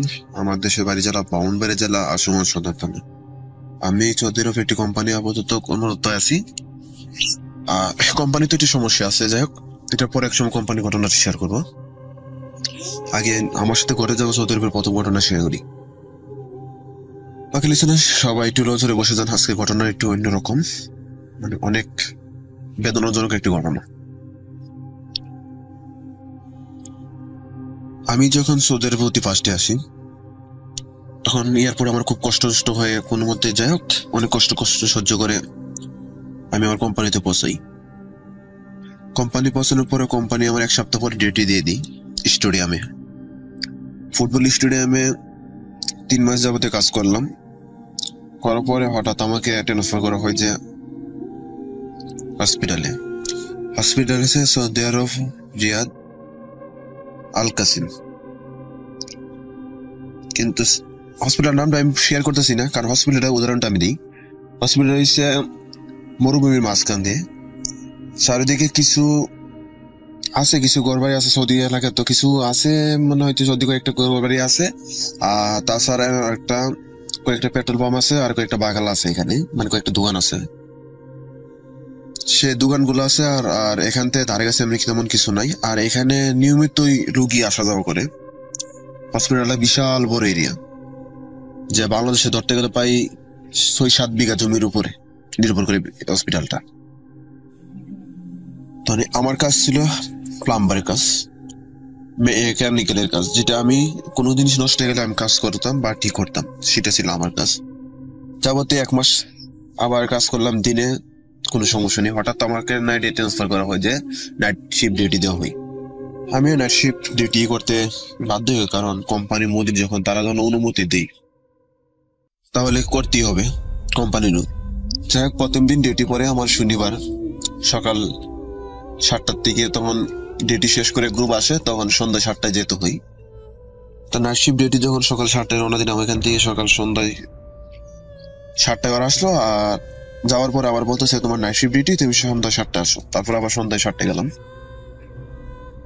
সন্ধ্যা 7টায় যাওয়ার পরে আমার সাথে একজন নার্সের দেখা হয়। নার্সের নাম ছিল মুস্কান, ওর দেশের বাড়ি পাকিস্তান, লাহোরে। তাই আমি যাওয়ার পরে মুস্কান আমার বলতেছে যে আপনার নাম? পরে আমি বললাম জামির। সে আমাকে হিন্দিতে কিছু কথা বললো, আমি সেটা বাংলা বলতেছি। পরে বললাম আমার নাম জামির। আচ্ছা, আপনার দেখতে আমার এক ভাইয়ের মতন লাগে। আমি আচ্ছা। পরে আমার বলতেছে যে আমি আপনার কিছু বাধা দিই, আপনি কিছু নিয়মটি শুনে নাই। পরে আমি একটু অবাক হয়ে গেলাম যে কি বাধা দিবেন। পরে বলতেছে যে জামির ভাই, তুমি তো আমার ভাইয়ের সমান, তুমি একবার আমার ছোট ভাইয়ের থেকে আরো ছোট। পরে বললাম হ্যাঁ আপু, তো বলতে পারো, আমি বোন বলি ডাকি। তো মুস্কান আপু আমাকে বলতেছে যে এখানে মসজিদ আছে, তুমি মসজিদের পাশ কখনো যাইবা না। আমি বলছি কেন? না, তুমি এখানে যাইবা না, হসপিটালের পিছনে যাইবা না। আর এখানে যে তোমাকে দায়িত্ব দিয়েছে প্লাম্বারের, না, তুমি এখানে যে পানি ট্যাঙ্কি আছে, পানি ট্যাঙ্কির মোটর যে কন্ট্রোল আছে, মোটর বন্ধ হয়ে গেলে তুমি একা যাইবা না, তাহলে সাথে কাউরে না কাউরে নিয়ে যাইবা, একা কোনো যাইবা না। আর হসপিটালে আশেপাশে এখানে অনেক কিছু ঘটবো, বাস কিছু দেখো না, দেখার ভান করবা। তখন একটু অবাক হয়ে গেলাম যে আসলে কি বলতে চাই। কারণ আমরা জানি, কারণ সৌদি আরবে একটু জিনপুরের একটু বেশি থাকে, কারণ সৌদি আরবে মরুভূমি এলাকা, পাহাড়ের সাইডে অনেক কিছু থাকে, সেটা আমরা সবাই জানি কম বেশ। তো কোনো সময় এরকম না, কারণ আর এটা তো মরুভূমি সাইডে পড়ছে, সাথে পাহাড়ও আছে, মানে এমন একটা জায়গায় পড়ছে তার কাছে বেশি ঘর বাড়িও নেই, অল্প কয়েকটা। তো এটা তখন ঘটনা 2019 সালে, প্রায় করোনার আসে এরকম সময়। তখন আমি ঠিক আছে, আমি বললাম ঠিক আছে, আমি এখানে যাবো না, সে কথা বলে চুপ হয়ে গেলাম। পর মনে মনে লাগতে লাগলো যে কি মুস্কান আপু আমার কিসের জন্য বললো, নাকি আমাকে এমনি বই দেখালো। তখন একজন ছেলে ছিল, নাম হয়েছে ইমরান। আমি ইমরান ভাইকে জিজ্ঞাসা করলাম, ইমরান ভাই এমন এমন ঘটনা ওরা স্বীকার করলো। ইমরান বলছে যে আমি যা শুনছো কথাটা মাইনে চললো। বাস এই কথা বললে একটা মুচকা হাসি দিয়ে চলে গেছে। তা আমি একটু অবাক হলাম, আসলে ঘটনাটা কি, আমার পুরো বিস্তারিত জানতেই হলো। তো আমার শরীর একটু লড়ে চড়ে বসলো, আমি চুপ মতে লড়ে চড়ে বসে বললাম। তারপরে আমি আবার তারপর দিন ডিউটিতে গেলাম, দেখলাম মুস্কান আপু দেখে ভালো করে জিজ্ঞাসা করতেছে আমার জন্য খানা নিয়ে আসছে, কারণ ছোট ভাই বলে ডাকতো, মানে ওর খুশির জন্য আমার জন্য বিরিয়ানি রান্না করে নিয়ে আসছিল। পরে খাইলাম, হয়তো কোনো বাংলাদেশি মেয়ের সাথে ছিল, হয়তো বাংলাদেশে বিরিয়ানি রান্না শিখাইছিল। খাওয়ার পরে মুস্কান আপুর সাথে আমি কথা বলতেছি, হঠাৎ খেয়াল করলাম একজন মহিলা একটা ছোট একটা বাচ্চা কোলে নিয়ে, মানে যে দিকটা মানে সে দেওয়া হয়েছিল যে হসপিটালে পিছন দিয়ে সে এরিয়াতে না যাওয়ার জন্য, দেখলাম ওই দিক দিয়ে হাইটে চলে যেতেছে। তো মুস্কান আপুর জিজ্ঞাসা করলাম, আপু এই মহিলাটাকে একটা বাচ্চা নিয়ে যেতেছে তো রাত্রেবেলা এখানে এখন যাওয়াটা দেখে বলে আপনি বলতে ঠিক না, কোথায় তুমি মহিলা দেখতেছো? আমি বলতে মেয়েদের দেখলাম আমি। না জামির ভাই, তোমার দোহাই দিয়ে বলি তুমি কখনো এদিকটা যাইবা না আর ওই দিক তাকাইবা না। অনেক বলতাম কেন মুস্কান আপু, ওইখানে তো অনেক লোকজন দেখতেছি যাইতেছে চলতে পারতেছে। না ভাই তুমি যাইবা না, তোমার আমি নিষেধ দিছি, তুমি কখনো যাইবা না। পরে বলতাম ছোট একটা মহিলা যাইতেছে বাচ্চা নিয়ে, সেটা এটা সমস্যা কোনো, এটা মহিলা না, এটা মহিলা না, তুমি যাইবা না। এই কথা বলার পর আমি চুপ হয়ে গেলাম। মুস্কান আপুর কথা শুনে আমি আর কিছু বললাম না। প্রায় 2 মিনিট পরে খেয়াল করলাম ছোট বাচ্চাটারে খালি এক মাটির ভিতরে মহিলাটা নিচে ফেলে দিল, ফেলে দিয়ে পালাদা বুকের ভিতরে রাখলো, আর বাচ্চাটা অনেক উমা করে চিল্লাইতেছে। তো মানে আমার মনে খুব একটা কষ্ট জমাইতেছে যে বাচ্চাটা এত বেদনা একটা কান্না করতেছে, মায়া লাগারই কথা, ছোট একটা বাচ্চা। আমি সহ্য না করতে পারি, মুস্কান আমি গেলাম, আমি গিয়ে অবশ্যই বাচ্চাটা বাঁচাবো। এই কথা বলার পরে আমি জলদি মুস্কান আপুর থেকে দূর দিলাম, কারণ মুস্কান আপু এখানে খেয়াল করলো আমি দূর দিলাম, কারণ মুস্কান আপু বুঝতে পারছে এখানে কিছু একটা ঘটবে। তাই জন্য মুস্কান আপু কিছু লোকজন নিয়ে এসে আমার পিছনে দৌড় দিল, কারণ ডাইক দিল। মুস্কান আপু চিলিয়ে দেওয়ার পরে অনেক লোকজন বেড়ে গেল, মুস্কান আপু দূর দিল। আমি দূরে যেতে যেতে পাই আমার 1 মিনিট সময় তো লাগছেই, ওইখানে গিয়ে পৌঁছলাম। আমি পৌঁছার পরে আমি মহিলার জিজ্ঞাসা করলাম আপনার সমস্যা কি, তখন সেটা আরবি কারণ তো আমি কত বাংলাতে বললাম, কোনো উত্তর পাই না। তারপরে হিন্দিতে বললাম, তখন কোনো উত্তর পাই না। তখন আরবিতে জিজ্ঞাসা করলাম আপনি কে, তখন কোনো উত্তর দেয় না, শুধু আমার আঙ্গুল ইশারা দিয়েছে চলে যাওয়ার জন্য, বাস বোরকা পরা ছিল। পরে আমি জিজ্ঞাসা করছি কে আপনি, আপনি আমার বলেন ছোট বাচ্চারা কি অপরাধ, আপনি কিসের জন্য মারতেছেন? পরে কোনো উত্তর দেয় না। তারপর জিজ্ঞাসা করলাম যে আপনাকে আল্লাহর দোহাই দিয়ে বলতেছি আপনি ছোট বাচ্চাকে ছাইরা দেন, আমার হাতে দিয়ে দেন। সে আমাকে এমন একটা গর্জন দিল, সে গর্জন আমি প্রস্তুত ছিলাম না, মনে হয় যে আমার কলিজাটা বের হয়ে যাচ্ছে। তখন আমি একটু ভয় অর্জন হয়ে গেলাম। তখন আমি জিজ্ঞাসা করলে আপনি কি বাচ্চাটা আমার কাছে দিয়ে দেন, তো আমি চুপ মধ্যে বলছি দিয়ে দেন। তখন আমার দিকে ভাই এভাবে তাকালো, আমি খেয়াল করলাম ওর 2টা চোখ নাই, চোখ 2টা উপর দিকে পড়ে গেছে, মুখ দিয়ে রক্ত টপ টপ করে পড়তেছে, আর মাথাটা বলতে এক পাশে একবারে কঙ্কালের মতো হাড় দেখা যাচ্ছে, আর এক পাশে মাংস, মানে পচে যাচ্ছে, গলে গলে পড়তেছে এরকম কিছু। তখন আমার মনে একটু ভয় এভাবে কানেক্ট করলো আমাকে যে আমি লড়তে পারতেছি না। কারণ আমি তো আল্লাহ কাছে দোয়া করতেছি, আল্লাহ তুমি আমার কিন্তু কোনো মধ্যে জ্ঞান আরো সুযোগ দাও, আর নয়তো আমাকে কিন্তু উদ্ধার করো। বলতে বলতে হঠাৎ আমি মাটিতে লুটিয়ে পড়ি। তখন এই মুস্কান আপু কিছু লোকজন নিয়ে আসে, আসার পরে আমাকে নিয়ে যায় ভিতরে, নেওয়ার পরে আমাকে হসপিটাল নিয়ে যাওয়ার পরে আমাকে 3 মিনিট করার পরে প্রায় 7 ঘন্টা পরে আমার জ্ঞান ফিরে। পরে একজন ডাক্তার ছিল হাদিয়া বিন আব্দুল শেখ সাইদ, সে আমাকে বলছিল জামির তোমার যাওয়াটা এখানে ঠিক হয় নাই, তোমাকে মুস্কান নিষেধ করছিল, তারপর তুমি মুস্কানের কথাটা শোনো নাই। আর মুস্কান এখানে আজকে নতুন না, মুস্কান এখানে 14 বছর ধরে আছে, তুমি মুস্কানের কথাটা শোনা দরকার ছিল, নেক্সট টাইম দিয়ে একা কোন সময় যাইবা না। আমি বললাম ঠিক আছে, আমার ভুল হয়ে গেছে। পরে আমি মালিশ মানে ক্ষমা চাইলাম, মানে অনেক কিছু বললাম। বলার পরে তারপর দিন আবার ডিউটিতে গেলাম, কিন্তু আমি গিয়ে ওইখান থেকে লড়তে পারতেছি না, কারণ আমার শরীরে এত জ্বর, আর শরীর কি মতো একটা বই কাজ করতেছে আমার। তারপরে আমি 2 দিন হসপিটালে ভর্তি ছিলাম জ্বরে ক্লান্ত হয়ে। প্রায় 4 দিন পরে আমি আবার ডিউটিতে জয়েন করার পরে দিন আবার একটা দিন ছিল 2টা সিজারের হবে, কিন্তু কোন একটা সমস্যার কারণে সিজারটা বাধ্যতামূলক করতে হইতেছে। তখনই মোটরে পানি দরকার ইমার্জেন্সি, মোটর একটু সমস্যা দিতেছে, কন্ট্রোল রুমতে বারবার মোটর বন্ধ দিতেছে, বারবার বন্ধ দিতেছে। তো মুস্কান আপুরে বললাম যে আপু বারবার তো মোটর পানি বন্ধ দিতেছে, আমার তো একা দায়িত্ব খাজানের মেয়েদের, কারণ আমার সাথে তো আমি এখানে কেউ নাই, আর আমার কাছে তো এখন ইমরান ভাই, শফিক ভাই আর কেউ এখানে আপাতত নাই। পরে বলতেছে যে জামি ঠিক আছে তাহলে তোমার জন্য কেউ নাই, আমি চলো তুমি আর আমি যাই। আর আরেকজন চৌধুরী একজন ডাক্তার ছিল, শেখ রাসেল, সে গেছিল আমাদের সাথে। যাওয়ার পরে এনএসএ নামলাম। আমি নামার পরে খেয়াল করলাম যে লাইটটা সবসময় 24 ঘন্টা জ্বলে থাকতেছে, আর একটা অন্ধকার। খাজানটা কেমন কেমন নিবো আলো বাপ। তখন আমি হাতে ফ্ল্যাশ লাইট ধরে আমি আগে লাইটটা ওপেন করলাম। লাইটটা ওপেন করার পরে আমি কিছু খেয়াল করি নাই খাজানের ভিতরে, কারণ আমার কাছে আপাতত মোটরটা চালু করা। খাজান বলতে যে আপনি পানির ট্যাঙ্কি যেটা বলতে হয়, এদেশে আবার কারেন্টের লাইন টেন যা কিছু সব একটু মাটির তলে করে বেশিরভাগ। যাই হোক আমি আবার একটু মাটির তুলে ঢুকলাম আর কি, প্রায় 10-15 ফুট নিচে বা 15 ফুট নিচে সিঁড়িতে নামার পরে, ওরা উপরে ছিল মানে লোহার সিঁড়ি ছিল, তো নামতে লোহার সিঁড়ি তারা তো নামতে পারবো না। আমি নামার পরে লাইট ধরাইলাম, মোটর চালু করলাম। মোটর চালানোর পরে খেয়াল করলাম কোনাতে একজন মেয়ে বসে আছে। তখন আমার একটু ঝাটকা লাগলো যে এরকম যে এত রাত্রে, রাত বাজে 2টা, এখানে মেয়ে কিভাবে আসবো। তোর মনে আমার ওইখানে প্রশ্নটা জেগে গেছে। তো আমার সারকার মুস্কান বলে ডাকতেছি যে বোন আমার বাসা। এই কথা শুনে পরে শেখ রাসেল তিনি তাড়াতাড়ি মসজিদে ইমাম সাহেবকে ফোন দিয়ে, ইমাম সাহেব চলে আসে। 4 মিনিট সময় লাগে। 4 মিনিটের ভিতরে আমি এখানে ওখানে পড়ে যাই।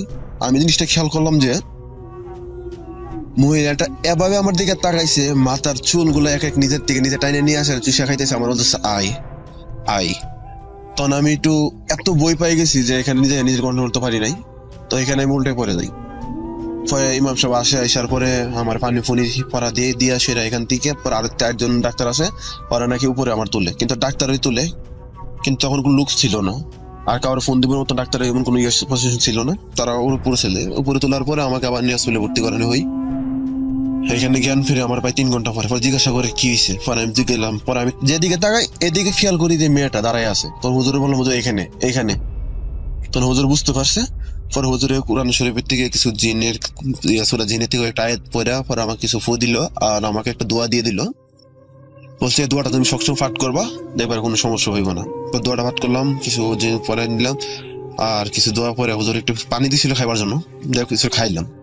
আর হুজুরও ছিল পাকিস্তানের, হুজুরও আমাদের এই মাংস ছিল পাকিস্তানের। পানি খাইলাম। পানি খাওয়ার পরে সুস্থ নিজে খুব ভালো লাগতেছিল, কিন্তু জ্বরটা একটু আবার বেড়ে গেছিল। খুব কষ্ট করে সেদিন রাত্রে আমার পাশে যাই ডিউটি করতে। তারপর দিন আবার যাই। মুস্কান বলতেছে আমির ভাই তোমার সাথে নিয়মিত কিছুদিন পরে ঘটনা ঘটতেছে, তুমি একটু সাবধানে থাইকো। পরে বলতে ঠিক আছে। সাবধানে কথা বলার পরে আমি চুপ হয়ে গেলাম। আসল ভাই চুপ হয়ে যাওয়ার পরে এত একটা বই ক্রাশ করছিল আমার যা আমি বোঝাতে পারবো না। তারপরে আমি চলে যাই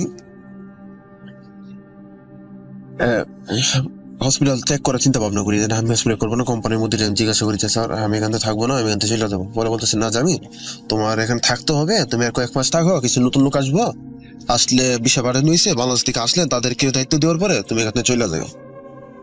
আর তুমি স্যার এখন আপাতত এখানে কোনো দায়িত্ব আপাতত কেউ নাই, আর যারা ছিল তারা তো জানোই ছুটিতে চলে গেছে কয়েকজন।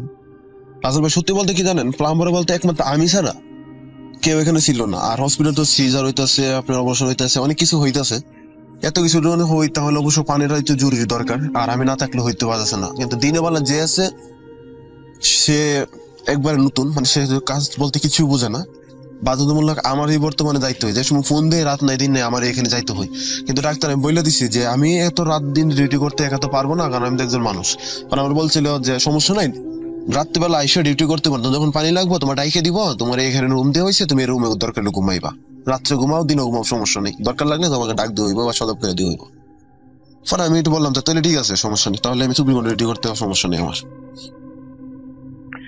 এই চিন্তা করে রাসেল ভাই থাকতে লাগলাম, হসপিটালে থাকতে লাগলাম।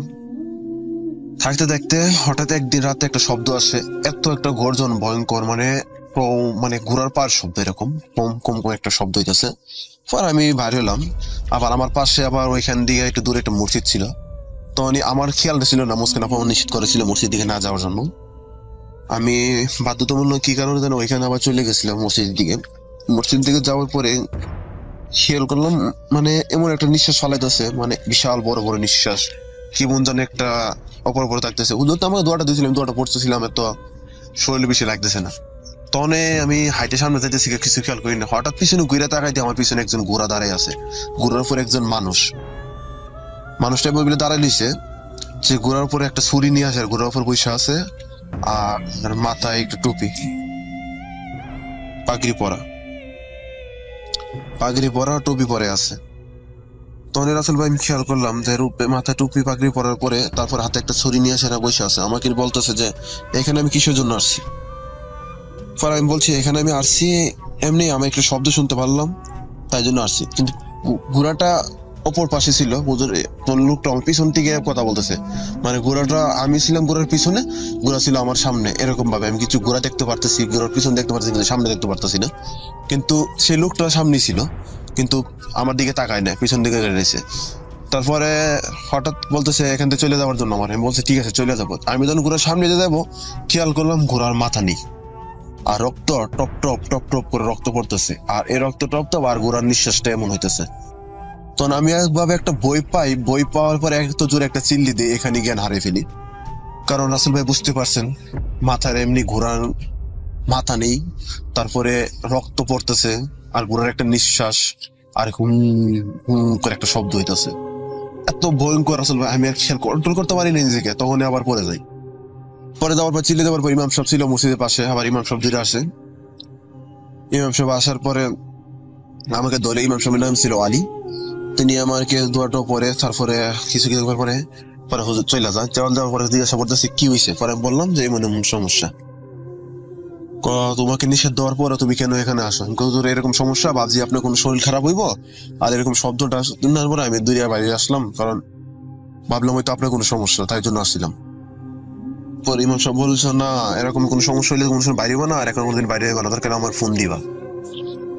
পরে বললাম, পরে চলে গেল। পরের দিন স্বপ্ন দেখতে লাগলাম আমি, ঘোড়াটা বারবার আমার বলতেছে যে কখনো আর এখানে আসবি না, আর কাউকে আমার কথা বলবি না। বারবার আমাকে হুমকি দেওয়ার মতন কথা বলতেছিল, আমি খুব ভয় পাইতেছিলাম। হুমকি 1 দিন 2 দিন 3 দিন 4 দিনে কন্ট্রোল করতে পারি না। পরে আমি পাই পাগলের মতন ওরে যাওয়ার অবস্থা, মাথা মতো আমার ঠিক নাই। আমি যেদিকে তাকাই এদিকে শুধু ঘোড়াটা দেখতে পারতেছি, যেদিকে তাকাই এদিকে। আর স্বপ্নে আমাকে বারবার নিষেধ দেওয়া হইতেছে যে আমি আর কাউকে শেয়ার না করতাম।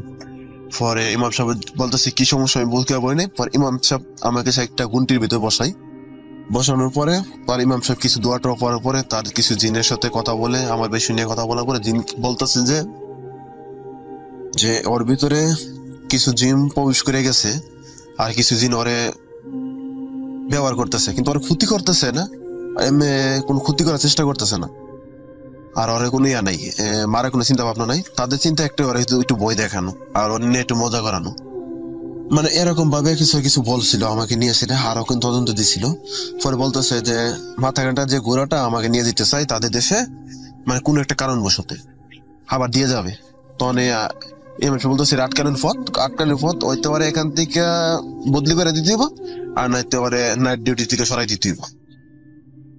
পরে কথা বলার পরে জিনিস সাথে কথা বলার পরে ইমাম সাহেব বললো যে তোমার এখানে থাকাটা ঠিক না, আর নাইতে তোমার এখন চেঞ্জ করতে হইব। পরে আমি আবার একথা শোনার পরে মুদির সাথে করলাম, আর শরীরে এত ঝড় রাসেল ভাই কি বলবো, মার মাথা এত ব্যথা। পরে আমি মুদিরে বললাম যেমন সমস্যার পরে তারপরে হয় না, সে মাথা করে ঘোড়াটা। তারপরের দিন আবার রাত্রেবেলা আমি এরা 2টা বাজে আমার রুমে, রাসেল ভাই বিশ্বাস করে রুমটা রক্ত তক তক তক তক হয়ে গেছে, এত হিম করা রক্ত রাসেল ভাই, আমি একবার কল্পনা করতে পারি না কিভাবে হলো। আমি শুধু একটু চিন্তা করতেছি যে এত রক্ত ভাবে পড়তেছে আমার কি হয়ে যাবে। আমি চোখ বুঝে আছি আর দোয়াটা পড়তেছি, চোখ বুঝে আছি দোয়াটাই পড়তেছি, কিন্তু হয়তো দোয়ার অনুসুদে আল্লাহ হয়তো জিনটা আমার কাছে আসতে পারতেছে না, কিন্তু দূর থেকে হয়তো হুমকি আর গর্দন দিয়ে যাইতেছে, বলতেছে তোকে আমি নিয়ে যাব, পরে আমি নিয়ে যাব, মানে এরকম ভাবে আমার একটা শব্দ করতেছে। সবকিছু কিছু ভাষাটা আরবিতে, কারণ আমি তো আরবি ভাষা আমার কন্ট্রোল হয়ে গেছিল, তখন আরবি ভাষাটা বিষয় কিছুটা অল্প হইলেও বুঝতে পারতাম, মানে প্রায় 60% আরবি বুঝতে পারতাম, 40% বুঝতে পারতাম না, সেরকম আর কি। প্রায় 8 মাসের মতন হয়ে গেছে ভাই। তখনই আমি ভাবতে লাগলাম যে না, আর তখন করোনার তেমন চতুর্দিকে কোনো গাড়ি করে চলাফেরা সবকিছু বন্ধ, 24 ঘন্টা করোনার পথ কিছু নাই, একমাত্র হসপিটাল খোলা, এছাড়া আর কিছু নাই, কোনো যাওয়ার পথও নাই, আমার বাধ্যতা হয়ে হসপিটালে থাকতেই হইতেছে। চতুর্দিকে এক বিপদে পড়ে গেলাম আমি। আর তখন আল্লাহকে স্মরণ করতে লাগলাম, আল্লাহ তুমি আমাকে দিয়ে নাও, আল্লাহ তুমি আমার দিকে সরাই নাও, আর আমার দিকে ধরে নাও। জিনগুলো পরে এক এক করে সব আমার পিছনে লেগে গেছে, কেন আমি সবকিছু শেয়ার করলাম ইমাম সাহেবের কাছে, কেন বললাম ইমাম সাহেব বলার পরে তারপরে সব পিছনে লেগে গেছে। লাগার পরে আমি সবকিছু শেয়ার করে সবকিছু বললাম। কয়েকজন স্বপ্নে আমাকে বলতেছে যে তুই বলিস তুই কাজটা ঠিক করিস নাই।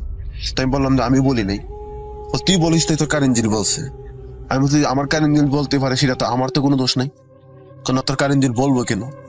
তখন আমি বললাম যে আমার কারেন্ট জিন বলতেই পারে, তাহলে আমার কি অপরাধ? না, তুই ভুল করছিস, তোরা মেরে ফেলবো। তখন খেয়াল করলাম যে পাগড়ি পরা যে হুজুরটা ছিল সে পথ দিকে ঘুরলো। ঘুরার পর দেখলাম তার চেহারাটা কি বলবো, প্রায় বানর না কুকুরও না, এরকম ভাবে একটা মুখটা এরকম যে সারা মুখে পশম অনেক বড়, ভাল্লুকের মতন হাতের নখগুলা, পা গুলা বিশাল বড়, আর গলাটা আসলে এত লম্বা যা বলে বুঝাইতে পারুম না, যেটা আমি স্বপ্নে দেখলাম। আর ঘোড়াটা মাথার থেকে রক্ত কি কারণে পড়ে গেছে সেটা বলতে পারুম না, কারণ ঘোড়ার কি কারণে মাথা আলাদা হয়েছে তাও বলতে পারুম না। শুধু তো জানি সে আমার বলতেছে তোর আমি নিয়ে যাব, তো চলে নিয়ে যাব। পর আমি বললাম না, সেটা তো হচ্ছে না, আমার তো কিছু একটা করতে হইব। পর আমি ইমাম সাহেব বললাম হুজুর এরকম সমস্যা, এরকম এরকম, আমাকে হুমকি দিছে, মারার হুমকি দিছে। পরে বলতেছে যে না, তাহলে তো বেদবস্তা একটা নীতি হবে। তখন অলিদ নামে একজন সৌদি আরব ছিল, সে তার কাছে সবকিছু শেয়ার করলাম। সে একজন মুফতি ছিলেন, তিনি আমাকে বলেছিলেন যে জামির এরকম সমস্যা যখন তোমার, আমি তোমার সাথে থাকবো। ইমাম সাহেব আমার সাথে থাকতে লাগলো 2 দিন। তারপরে 3 দিন মাথায় ইমাম সাহেবকে আক্রমণ করা শুরু করলো। ইমাম সাহেব হাতের নখ সে চিমড়ি লাগতে লাগলো। একদিন ভালো ছিল, পরের দিন দিয়ে ঘটনা শুরু হয়ে যায়। তো ইমাম সাহেব বুঝতে পারছে যে আমার সাথে কিছু একটা ভয়ঙ্কর ঘটনা তারা আমার সাথে জড়িয়ে গেছে বা ভয়ঙ্কর ঘটনা ঘটাইতে চাইতেছে। তখন ইমাম সাহেব আমার সবসময় নিষেধ করছিল আর অলিদের সাথে থাকার জন্য বলছিল। সে অলিদে আমার সবসময় আমাকে জড়াই লাগতো, দেওয়ার পরে আমাকে সবসময় সিফটির ভিতরে রাখার চেষ্টা করতো, একই লড়াই করতো, এই জিনগুলোর সাথে একই লড়াই করতো। অনেক কষ্ট করার পরে তাই ও মহিলা জিনটা, প্রথম যে জিনটা আমাকে আক্রমণ করছিল, জিনটাকে বন্দি করে ফেলে।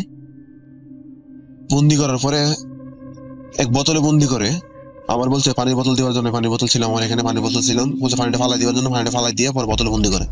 পরে বলতেছে ওরা অনেক অনেক জিন আছে এখানে, ওদের একা পারতেছে না। তারপরের দিন একজন ছেলে আসছে আবার নতুন, কৈতিকা জানে আর না, কোনো নামাইদে ছেলেকে নিয়ে হয়েছিল। সে আবার কি কারণে জানে আমাদের বিল্ডিং হসপিটাল ছাদে গেছিল। ছাদে যাওয়ার পরে টিকটুক ভিডিও বানাতেছিলাম, হঠাৎ ছাদের থেকে চিৎকার দিয়েছে আমার বাঁচাও, আমাকে বাঁচাও, আমাকে নিয়ে গেল, আমার নিয়ে গেল। এই কথা বলার পরে সবাই আবার দূরে ছাদে গেলাম। ছাদে যাতে দেখলাম ছেলে ছাদে দাঁড়াই নিছে, হঠাৎ 3 তলা ছাদের উপর থেকে মাটিতে পড়ে গেছে। পরে মাথা ফেটে হাত পা ফেটে এখানে মারা গেছে। মারা যাওয়ার পরে রাসেল ভাইয়ের নিয়ে হই, এখানে নিয়ে আসে, নিয়ে আসলাম। আসার পরে পরে স্বপ্নে ছেলেটা হুজুর বলতেছে যে হুজুর আমি মারা যাইনি, আমাকে এভাবে মারানো হয়েছে, আমাকে বাঁচান, আর দয়া করে আমার লাশটা মা বাবার কাছে পৌঁছাই দেন। তোর এই কথা এমনি করুন না, সবকিছু বন্ধ। তোর হুজুর 1 দিন 2 দিন করে খেয়াল করতেছে, কি করবে কিছু বুঝতে পারতেছে না। একটা লোক জীবন নিয়ে গেল, এখন আমার পিছনে লেগে গেছে। তো হুজুর চিন্তা করলো যে না, তাহলে আমারে বাঁচাইতে হইব। এখন টার্গেট যখন বলছে, যখন আমার বাঁচাইতে হইব। তখন হুজুরের জন্য ছেলেটা কথা বলার পরে তখন হুজুরের চিন্তা ভাবনা করলো না, এখন ছেলেটা কি আগে প্রথম বাঁচাইতে হইব, বাঁচানোর পরে তারপরে এখন আমার চিন্তা ভাবনা করতে হইব। হুজুরের কিভাবে লাশ ফাটাইব, হুজুর তো মাথা ঢুকতেছে না। পরে আমার কাছে সবকিছু শেয়ার করলো। পরে আমি আমার ম্যানেজারের সাথে কথা বললাম, পরে বলতেছে ঠিক আছে লাশ দেশে পাঠানো হইবে, আগে ফ্লাইট চালু হোক। তখন লাশ ফ্রিজের মর্গে লাগা দেওয়া হয়েছে। তো অনেক খেয়াল করলাম যে ঘোড়া কাটা যে মাথাটা ছিল, যে রোগটা, ওর সাথে এই ছেলেটা মানে কোনো একটা রুশি ধরে সবসময় থাকে, মানে আমি স্বপ্নে দেখতে পারতাম সে রুশি ধরে লাগতো আর সে লোকটা বসে থাকতো। বলতেছে ও একা ঘোড়া কন্ট্রোল করতে পারে না, আমাকে দরকার। মানে আমাকে নিয়মিত হুমকি ধুমকি দেখে দেখতো। আমি রাসেল ভাই পাগলের মতো হয়ে গেছিলাম, না পারতেছে কিছু বলতে, না পারতেছে কিছু সহ্য করতাম। আমি দিন দিন পাগলের মতন হয়ে যেতেছিলাম, মাথার চোর নিজে নিজে খাইতাম, নিজে খাইতাম। আমি শুধু দেখতাম পোকা মাকড় খাওয়ানোর রুচি উঠে যেত, আমি কিছু করতে পারতাম না। মানে তনে বেশি অত্যাচারের কারণে ডাক্তার বুঝতে পারছে এটা পার্মানেন্ট কিছু না। আমাকে সবসময় ইঞ্জেকশন দিয়ে আসে, আমার ঘুম পাড়াই লাগতো, আমাকে অজ্ঞান করা লাগতো, সে স্যালাইন লাগাই লাগতো, মানে এক কিছু না কিছু সবসময় থাকতো। তো মুস্কান সবসময় আমার কাছে থাকতো, আমাকে সবসময় নার্সের দায়িত্ব, একাইও আমার দায়িত্ব নিত, সে সারালা থাকতো। এমন সময় সে যে অলিদ আর মুস্কান একসাথে রাত্রেবেলা পাহারা দিত, কারণ রাত্রেবেলা আমি একা বলে চলে যাইতাম, কই যাইতাম আমার কেউ খেয়াল করতে পারতো না। তো সিসি ক্যামেরাতে প্রকাশ করলে সিসি ক্যামেরা খেয়াল করতো যে আমার কেউ রাইনা নিতেছে গা বা কেউ নিয়ে যাইতেছে গা, কিছু একটা ছাই আইতেছে, ঘোড়ার উপরে বসে আইতেছে, এরকম কিছু খেয়াল করতো। পরে ওর টার্গেট ছিল এরকম যে আমাকে নিয়ে যাবে। পরে এরকম করতে করতে করতে করতে হঠাৎ একদিন হুজুর টার্গেট করলো যে না, এই ঘোড়াটা বন্দি করার জন্য। তো ইমাম সাহেব অলিদ আর অলিদের দুইজন বন্ধু ছিল, তারা আসছিলেন, তারা স্কলার ছিলেন। তারা আসার পরে সবাই মিলে একসাথে বৈশা এই ঘোড়াটা ধরে বন্দি করতে তার সক্ষম হই। ঘোড়াটা বন্দি করার সত্ত্বেও পরে পরে ইমাম সাহেব আমাকে কিছু কথা বলে, এই ঘোড়াটা নাকি বলে এটা আমার ধর্মসূত্র থেকে ধরে আমার পিছনে লাগিয়ে আছে।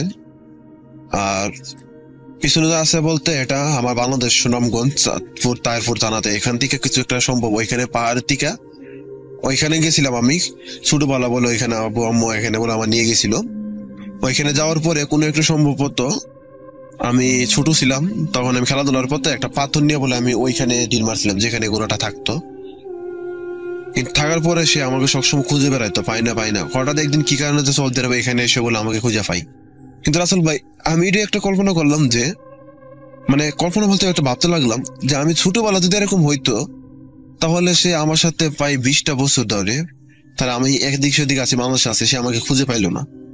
20 বছর পরে সে আমাকে কিভাবে সৌদি আরবে খুঁজে পাই আমি এটি বুঝতে পারলাম না। তখন আমার একটু বই ক্লান্ত হয়ে গেল, না পারছি বাড়িতে সহ্য করতে, না বাড়িতে পারতেছি শেয়ার করতে। বাড়িতে সহ্য করতে মা এমনি, কারণ আমার 2টা কিডনির সমস্যা, পানি হয়ে গেছে, আর কিডনির এমনি সমস্যা হইতেছে। আর দ্বিতীয় কথা এমনি একটু সমস্যার ভিতরে আমার পরিবারটা ছিল, একটু প্যারামেডিক অফিসে, কারণ পরিবারটা সমস্যার ভিতরে ছিল বলতে কয়েকদিন পরে পরে আমার আম্মুকে কেউ একজন ডাকতো নিয়ে যাওয়ার জন্য, বলতে চলে আয় চলে আয়। তখন আম্মু শুধু কান্না করতো আর আমার গলা ধরে বলতো যে বাবার মনে বাঁচতাম না, আমি বাঁচতাম না, এরকম কিছু একটা বলতো। আমি বলে কেন, আমার ডাকে কেউ। পরে আমাদের একজন পীর সাহেব ছিল, আমার মার পীর সাহেবের কাছে হয়েছিল বাইতুল্লাহ শাহ, তিনি কিভাবে কি করছিল সেটা আমি বলতে পারলাম না। তো ইমাম সাহেব বলছিল এখান থেকে জন্মসূত্র দিয়ে ও আমার পিছনে নিয়েছিল, আর ও আমাকে চাইছিল নিয়ে যাওয়ার জন্য তাদের দেশে। কি কারণ নিতে চাইছিল সেটা ইমাম সাহেব জানতে পারেনি। আর আমাকে বলা হয়েছিল যে এখান থেকে জায়গা ত্যাগ করার জন্য যত তাড়াতাড়ি সম্ভব। আমিও চেষ্টা করছি এখান থেকে জায়গা ত্যাগ করার জন্য যত তাড়াতাড়ি সম্ভব। সৌদি আরব চাইছিলাম সৌদি আরব চলে যাবো, আমি যাইতে পারি রাসেল ভাই, কোনো নতুন আটকে গেছিলাম। তখনই ভুলবশত একটু ফ্লাইট চালু হয়ে যাই। তখন হঠাৎ আমার মাথায় খেয়াল আসে যে হুজুর তো আমার বলছিল ছেলের কথা লাশ দেশে পাঠানোর জন্য। এমনি লাশ প্রায় 6 মাসের মতন হয়ে গেছে ভাই। ফ্যামিলি তো মনে করেন যে যোগাযোগ করতে আছে তাদের সাথে, আমার সাথে কোনো যোগাযোগ নেই কোম্পানির সাথে। পরে আমি মধুরের জিজ্ঞাসা বললাম যে এমন এমন সমস্যা, লাশটা কি কি করা যায়। পরে বলছে লাশটা দেশে পাঠা দেওয়া হয়, 1 সপ্তাহের ভিতরে সবকিছু কমপ্লিট করে লাশটা দেশে পাঠা দেওয়া হয়। তারপর থেকে চিন্তা করলাম আমি হসপিটালতে বেরিয়ে যাবো। হসপিটালতে বেরিয়ে যাবো আর একটা ধাক্কা খাই, একজন লোক অনেক লম্বা, এত লম্বা, তার শরীরে তো সুগান ছড়াইতেছে। আমার বলছে আজ থেকে তুমি অনেক মুক্ত, তুমি নিশ্চিন্তে থাকো, কোনো সমস্যা নেই। তখন আমি একটু অবাক হইলাম যে আসলে কি, হঠাৎ আমাকে এই কথা কেন বললো। পিছনে তাকায় দিয়ে লোকটা নাই। তখন আমি একটু অনেক ভয় পাই গেছিলাম। হয়তো ভাবলাম হয়তো কোনো একটা সমস্যার কারণে হয়তো কোনো কিছু একটা বোল টোল দেখছি, হয়তো তেমনও হতে পারে। সে বইটা মনে ভিতরে আক্রান্ত হয়ে গেছিল। তো রাসেল ভাই আজও আমি একা ঘুমাইতে পারি না, কারণ ঘুমাইতে গেলে রাসেল ভাই আমি ঘুমাই থাকলে আমি যে রুমে ঘুমাই এই রুমে নিয়মিতই মোমবাতি, আগরবাতি, কিছু হার, কিছু সবসময় আমার রুমের ভিতরে মাঝখানে পরে থাকে।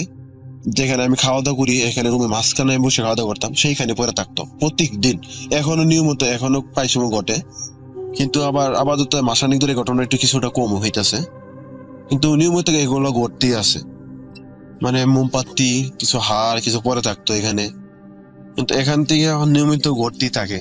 তো রাসেল ভাই দুঃখের বিষয় হয়েছে যে আমি হসপিটালের নামটা আমি শেয়ার করতে পারতেছিলাম না, কারণ এখানে নিষেধ দেওয়া আছে হসপিটালের নামগুলো শেয়ার করা যাবে না। আর এমন ছবি টবি হসপিটালে ছবি তোলা নিষেধ করা আছে, কারণ ছবি তুলে এখানে ছবি তুলে দিয়ে পাঠাই, কিছুর মধ্যে কোনো সমস্যা হয় বা একটা সমস্যার কারণে আমাকে এখন ধরতে পারে, আমার 10,000 রিয়াল জরিমানা দিতে পারে, এমনকি আমার 1 বছর জেলও দিতে পারে, সেরকম আইন করা আছে। তাই জন্য রাসেল ভাই আমি ছবি টবি এখানে তুলি নেই, আর তাই জন্য ছবি তুলে পাঠাইতে পারতেছি না, তাই জন্য আমি আপনার কাছে ক্ষমা প্রার্থী। আরো আছে রাসেল ভাই, পুরো ঘটনা শেয়ার করলে অনেক দূর শেয়ার করা যাইতো, কিন্তু আমি শর্টকাট যেগুলো দরকারি সেগুলো বললাম। কিন্তু এখন রাসেল ভাই একা ঘুমাইতে পারি নাই, সে শরীরে জ্বরটা আছে। রাসেল ভাই প্রতিদিন রাত্রেবেলা আমার জ্বর ওঠে, দিনের বেলা আলহামদুলিল্লাহ আমি ভালো সুস্থ জ্ঞান করি, রাত্রেবেলাটা পারি না।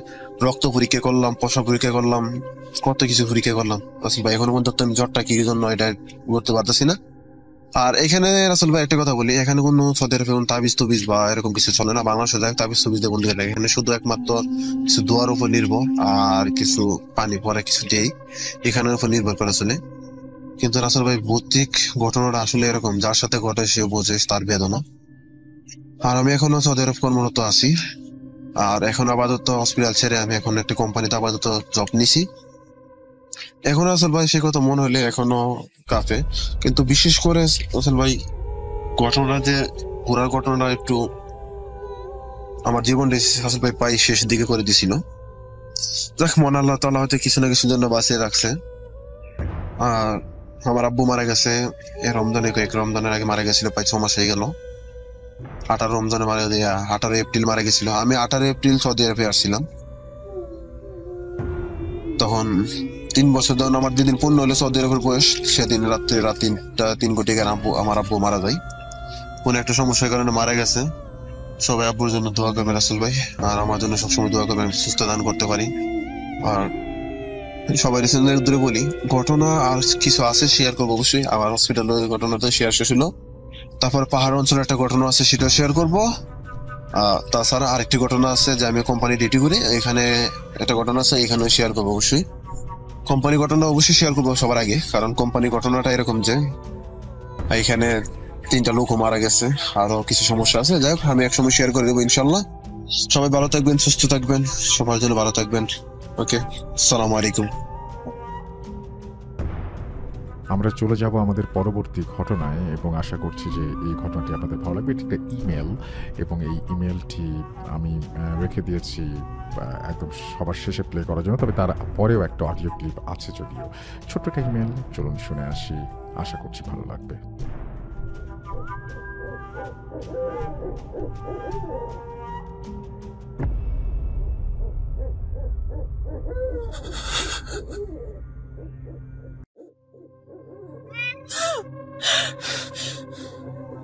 আজ আবার শুনতে পাচ্ছেন শব্দটা? আমার আয়নার ভেতরে রোজ এভাবেই আসে।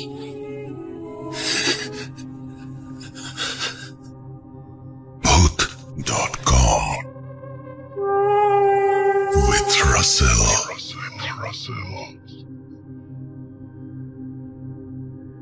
যেভাবে লেখা আছে আমি সেভাবেই পড়ছি।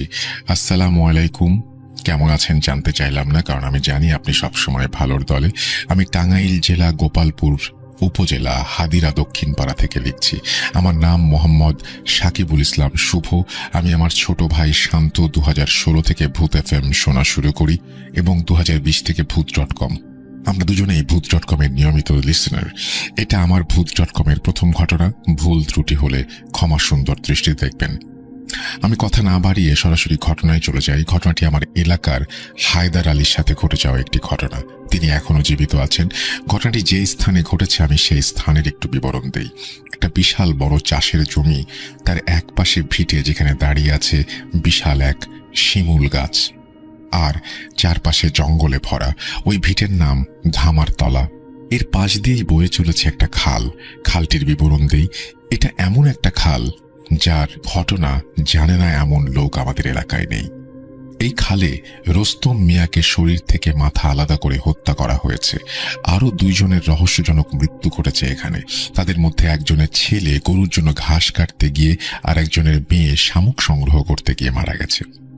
ওদের 2 জনের লাশ খালের পানিতে পাওয়া যায়। কিভাবে মৃত্যু ঘটে সেটা জানতে পারেনি। আবার একটা গলায় কলস বাঁধা লাশ ভেসে আসে এই খালে, কিন্তু জানা যায়নি লাশটি কার ছিল, কোথা থেকে এসেছে, কেউ বলতে পারে না। এই সব মুক্তিযুদ্ধের আগে ঘটেছিল। কথা না বাড়িয়ে ঘটনায় চলে যাই। তখন রাত প্রায় 2:30। হঠাৎ বিড়ি টানতে টানতে হায়দার কাকার আগমন। তখন আমরা 3 জন বসেছিলাম। আমাদের কাছে এসে তিনি বসলেন। তখন তার কাছে ভৌতিক ঘটনা জানতে চাওয়া হলো। তার চোখ মুখ শুকিয়ে গেল, কিন্তু বলতে চাইল না। কাকা বলল, ভয় পাবি। আমি বললাম, বলেন না, কিছু হবে না। তিনি আরো জোরাজুরি করতেই এক কালো অধ্যায়ের ঘটনা বলতে শুরু করলেন।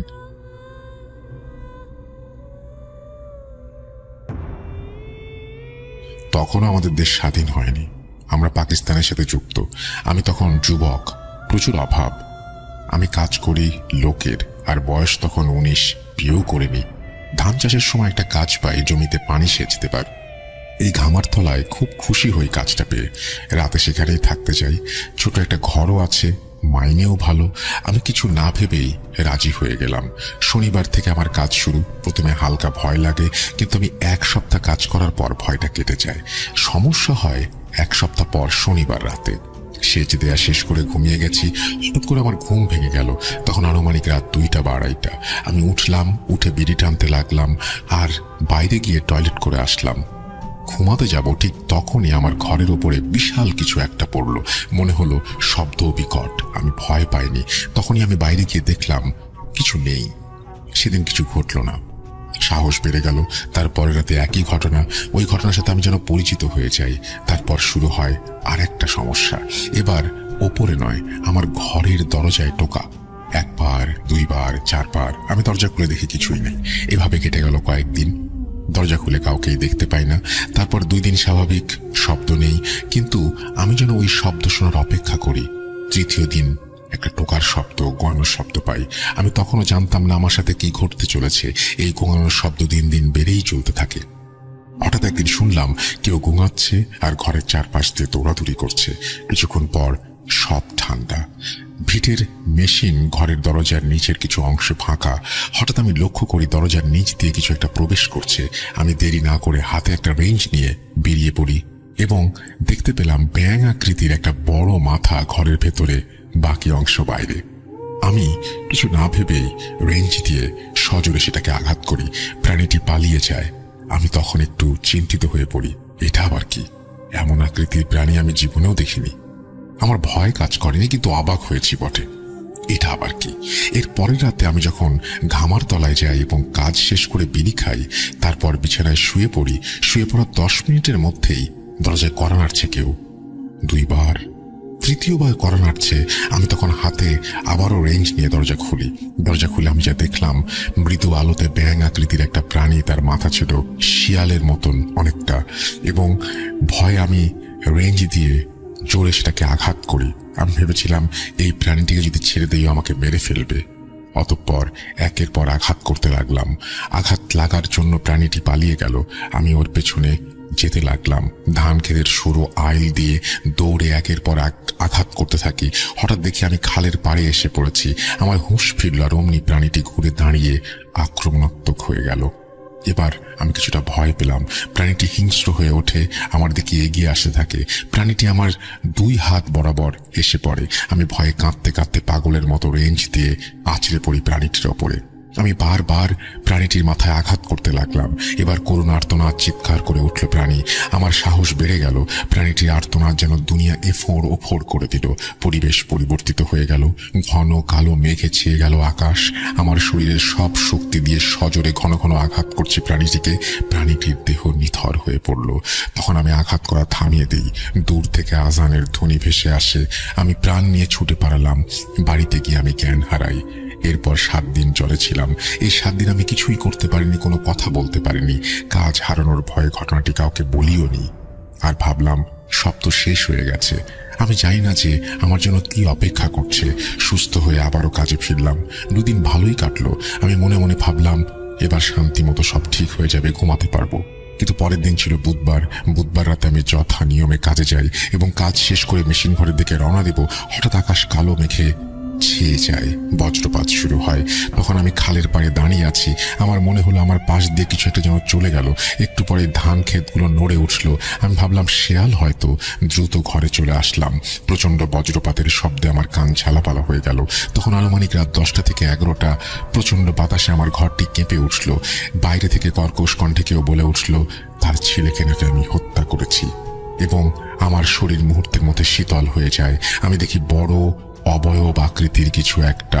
মুহূর্তের মধ্যে তার হাত আমার দিকে এগিয়ে আসে। আমি ভাবলাম আমি কোনো স্বপ্ন দেখছি, আমি জ্ঞানে নেই।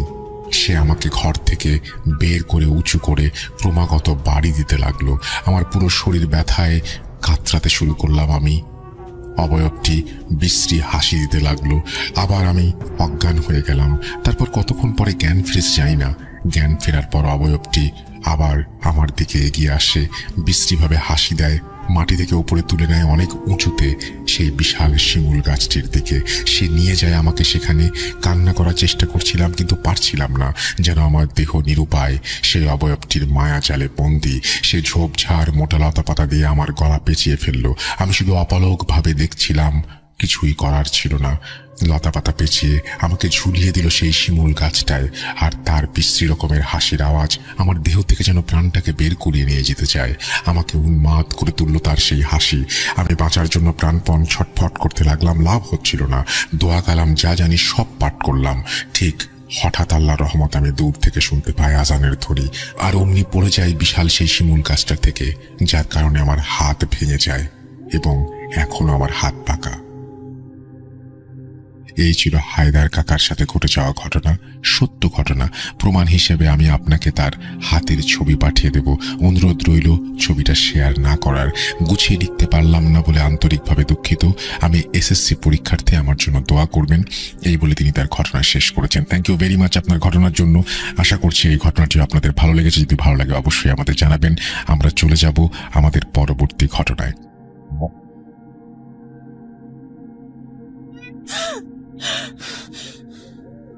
আজ আবার শুনতে পাচ্ছেন শব্দটা? ভয়ের আরেক নাম ভূত.com with Russell.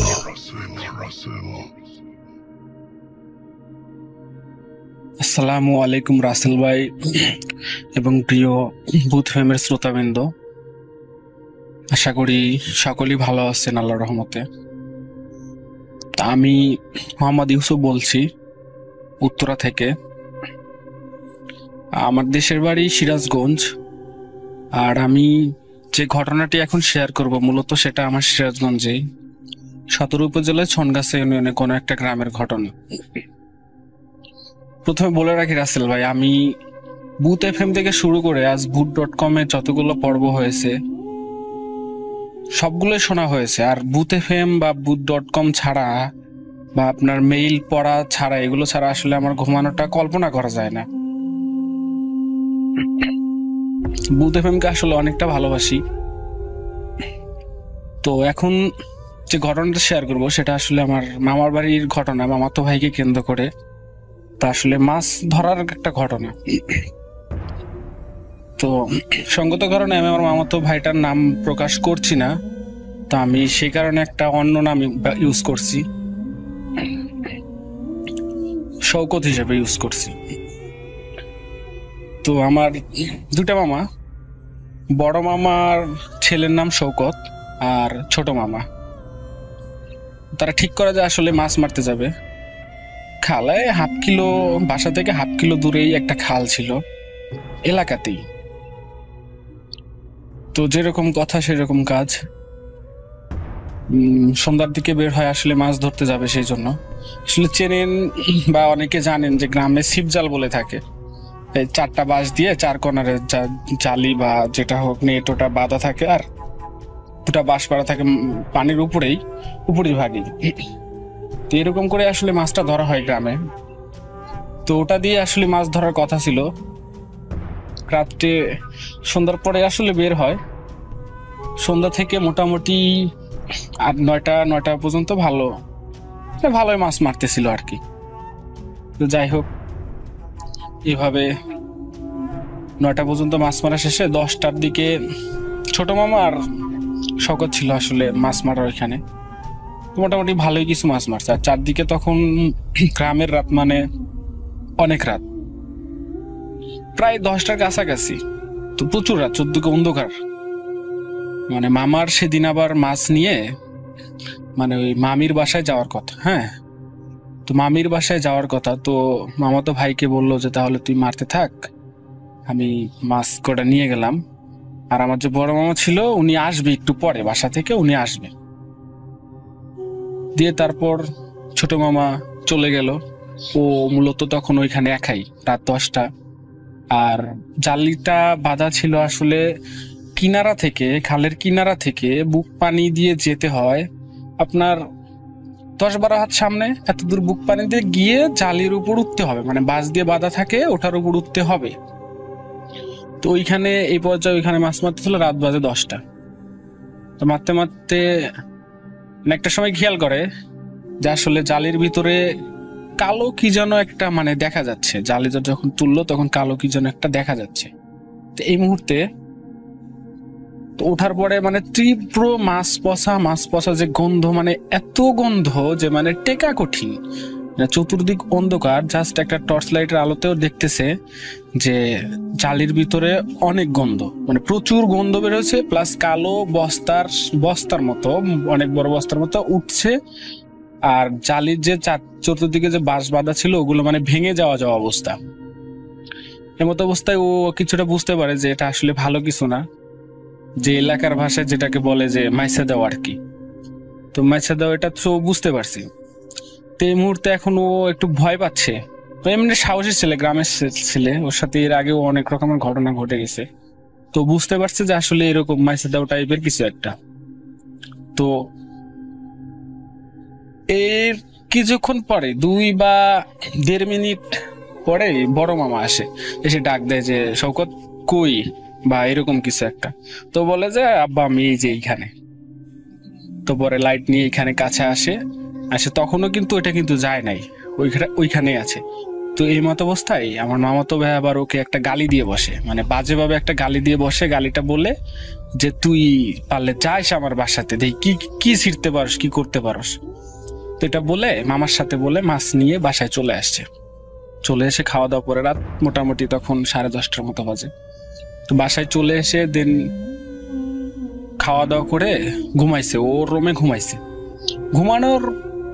ওর ভাষ্য মতে ঘুমানোর 1 ঘন্টা পরে মানে ও দেখতে পায় যে চতুর্দিকে টিনে দিয়ে মানে আছর কাটলে বাইরে থেকে যেরকম শব্দ, খসখস শব্দ, এরকম শব্দ হচ্ছে। তো বুঝতে পারতেছে, ও চোখ দিয়ে তাকায় আছে, ও বুঝতে পারতেছে সবকিছু। একটু পরে ও দেখতে পায়, কিন্তু ও কিছু নড়তে পারতেছে না কোথাও। দেখতে পায় যে টিনের নিচ দিয়ে, মানে ঘরের টিনের নিচ দিয়ে গুইসাপের মতো কিছু একটা মানে রুমের ভিতরে ঢুকে ওটা কালো ছায়ামূর্তি অবয়কের মতো মানে ওর সাথে ধস্তাধস্তি শুরু করলো। প্লাস বিছানা যে ছিল, খাট যে ছিল, ওগুলো মানে উল্টাপাল্টা করে ফেলাইছে। আর ওর সাথে মানে খুব পরিমাণ ধস্তাধস্তি হচ্ছে। এটা শব্দ মানে ওর তো গঙ্গারির শব্দ, আর সব মিলিয়ে মানে এক ধরনের অদ্ভুত শব্দ হচ্ছে। এই শব্দ থেকে মানে পাশের রুমে আবার মামা মামি প্লাস মামাতো বোনরাও ছিল। তো মামাতো বোনরা হয়তো কিছু বুঝতে পারছে, যে কারণে চিৎকার দিয়ে উঠছে যে ভাইকে মেরে ফেললো, এই টাইপের কিছু। সবাই রুমে আসে, রুমের দরজা ভেঙে আর কি ভিতরে ঢুকে দেখে যে খুব বাজেভাবে মানে মামাতো ভাই পড়ে আছে। তারপর ওকে জিজ্ঞেস করলো কি হলো না হলো, পরে এই যে ঘটনাগুলো বললো। দিয়ে তখন ছোট মামাকে কল দেওয়া হলো, উনি তো শ্বশুর বাড়ি চলে গেছে। তো উনি ওইখান থেকে আসলো, এসে এখন রাত্রে পরা পানি বা ঝাড়ফুঁক যেটা হয় ওনারাই করলো। করার শেষে স্বাভাবিক। এখন দ্বিতীয় দফে যখন ঘুমাবে তখন মামি আসলে বড় মামি ওইখানে পাশেই ছিল, বসেছিল। তো বাইরে লাইট চালানো ছিল, ওটা অফ করে দিয়েছে, সব অফ, মোটামুটি অন্ধকার টাইপেরই। এই মুহূর্তে ছোট মামি ওইখানে ছিল। ছোট মামি যখন রুমের বাইরে গেছে তো দেখে যে বাইরে কালো মানে বিশাল বড় কালো কিছু একটা দাঁড়ায় আছে। তো তার দেখে মামি মানে ওইখানে সেন্সলেস হয়ে গেছে চিৎকার দিয়ে। তো এটা আশেপাশের যারা ছিল, বড় মামা, বড় মামি, তারপর মামাতো বোনরা ছিল, ওনারা এসে দেখে অজ্ঞান হয়ে গেছে। তো পানি টানি ঢেলে আর কি স্বাভাবিক করা হয়। তো ওটার পর্যায়ে পরের দিন তো একই অবস্থা, ওরকম আবার আগের দিনের মতোই। দিয়ে কবিরাজ আনা হলো। কবিরাজ এসে রুমের ভিতরে ঢুকে জাস্ট দরজাটা খুলেই, দরজার সামনেই মানে রুমের ভিতরেই দরজার কাছে একটা নকশা আঁকলো। নকশা এঁকে তার যে রিচুয়াল এগুলো মেনে হাজির করলো। তো হাজিরের এক পর্যায়ে মানে ওই পিচাস বা যেটা বলেন না কেন, এটার সাথে কথা বলার বলার মাধ্যমে যেটা আর কি শুনতে পারে সেটা হচ্ছে যে পিজাসটা যেটা বলে যে আসলে ও আমাকে অনেক বাজেভাবে গালি দিছে, আর এটা বলছে যে তুই বাসায় যাস, কি করতে পারিস করিস। তো এটা কেন বললো, এই জন্যই আমি আসছি, আমি ওকে নিয়ে যাব, ওকে মেরে ফেলবো, এই টাইপের কিছু। তো অনেক কথা কাটাকাটির পরে কবিরাজের সাথেও কোনোভাবে যেতে রাজি হয় না। তো তারপরে এক ধরনের যাওয়ার মধ্যেই বিদায় করা হয় ওই দিন। এরপর প্রতিদিনই প্রায় ঘুম ভেঙে যেত। তারপর তাবিজ দেওয়ার পরবর্তীতে ঠিক হয়ে গেছে। এখন ওরকম কিছু না। রাসেল ভাই বলে রাখা ভালো, ওই খালটা আসলে ভুতুরে একটা খাল। এর আগে অনেক ঘটনা ঘটেছিল। তার এই কিছুদিন পর রিসেন্ট মাসখানেক আগে একটা মহিলাকে পাশেই একটা খালে মানে মৃত অবস্থায় পাওয়া যায়। পরবর্তীতে যেটা জানা যায়, মানে কবিরাজ রিচুয়ালি করে যেটা জানা যায় যে আসলে ওই মহিলাকে ওইখানে মানে ওই পিশাচ মেরে ফেলছে। মেরে রাসেল ভাই যেভাবে তুলে রাখছে, মানে মহিলা মানুষের পুরা মানে উলঙ্গ অবস্থায় পানির উপরে ভাসমান করে রেখে দিছে তাকে। 2 দিন পরে পুরো উলঙ্গ অবস্থায় পানির উপরের ভাগে ভাসতেছে, এই অবস্থায় রেখে দিছে। দিয়ে তার যে পোশাকের কাপড় চোপড় ছিল, ওটা মৃত লাশ পাওয়া যাওয়ার 4 দিন পরে ওই কাপড়গুলো শুকনো অবস্থায় পানির উপরে ভাসতেছে, এরকম করে পাওয়া গেছে। মানে ওই কাপড়গুলো শুকনো অবস্থায় পাওয়া গেছে। রিসেন্ট এই 1 মাস আগের ঘটনা। তো এই ছিল রাসেল ভাই ঘটনা। ভালো লাগলে বুথ ফ্যামিলি লিসেনারদের সাথে শেয়ার করবেন। সবার কাছে দোয়া চাচ্ছি। আসসালামু আলাইকুম ওয়া রাহমাতুল্লাহি ওয়া বারাকাতুহু। Welcome back. আপনাদের সবাইকে অনেক অনেক ধন্যবাদ এতক্ষণ পর্যন্ত আমাদের সাথে থাকার জন্য। অনেক অনেক শুভকামনা রইল। সব সময় এই ইউটিউব চ্যানেলটি সম্পর্কে আপডেট পেতে আমাদের ইউটিউব চ্যানেলটিকে সাবস্ক্রাইব করুন। আশা করছি আমরা একসাথে অনেকটা পথ হাঁটব। আজকের মতো এখানে বিদায় নিচ্ছি। সবাই ভালো থাকুন, সুস্থ থাকুন, মোস্ট ইম্পর্টেন্টলি ভূত.com-এর সাথে থাকুন। আল্লাহ হাফেজ।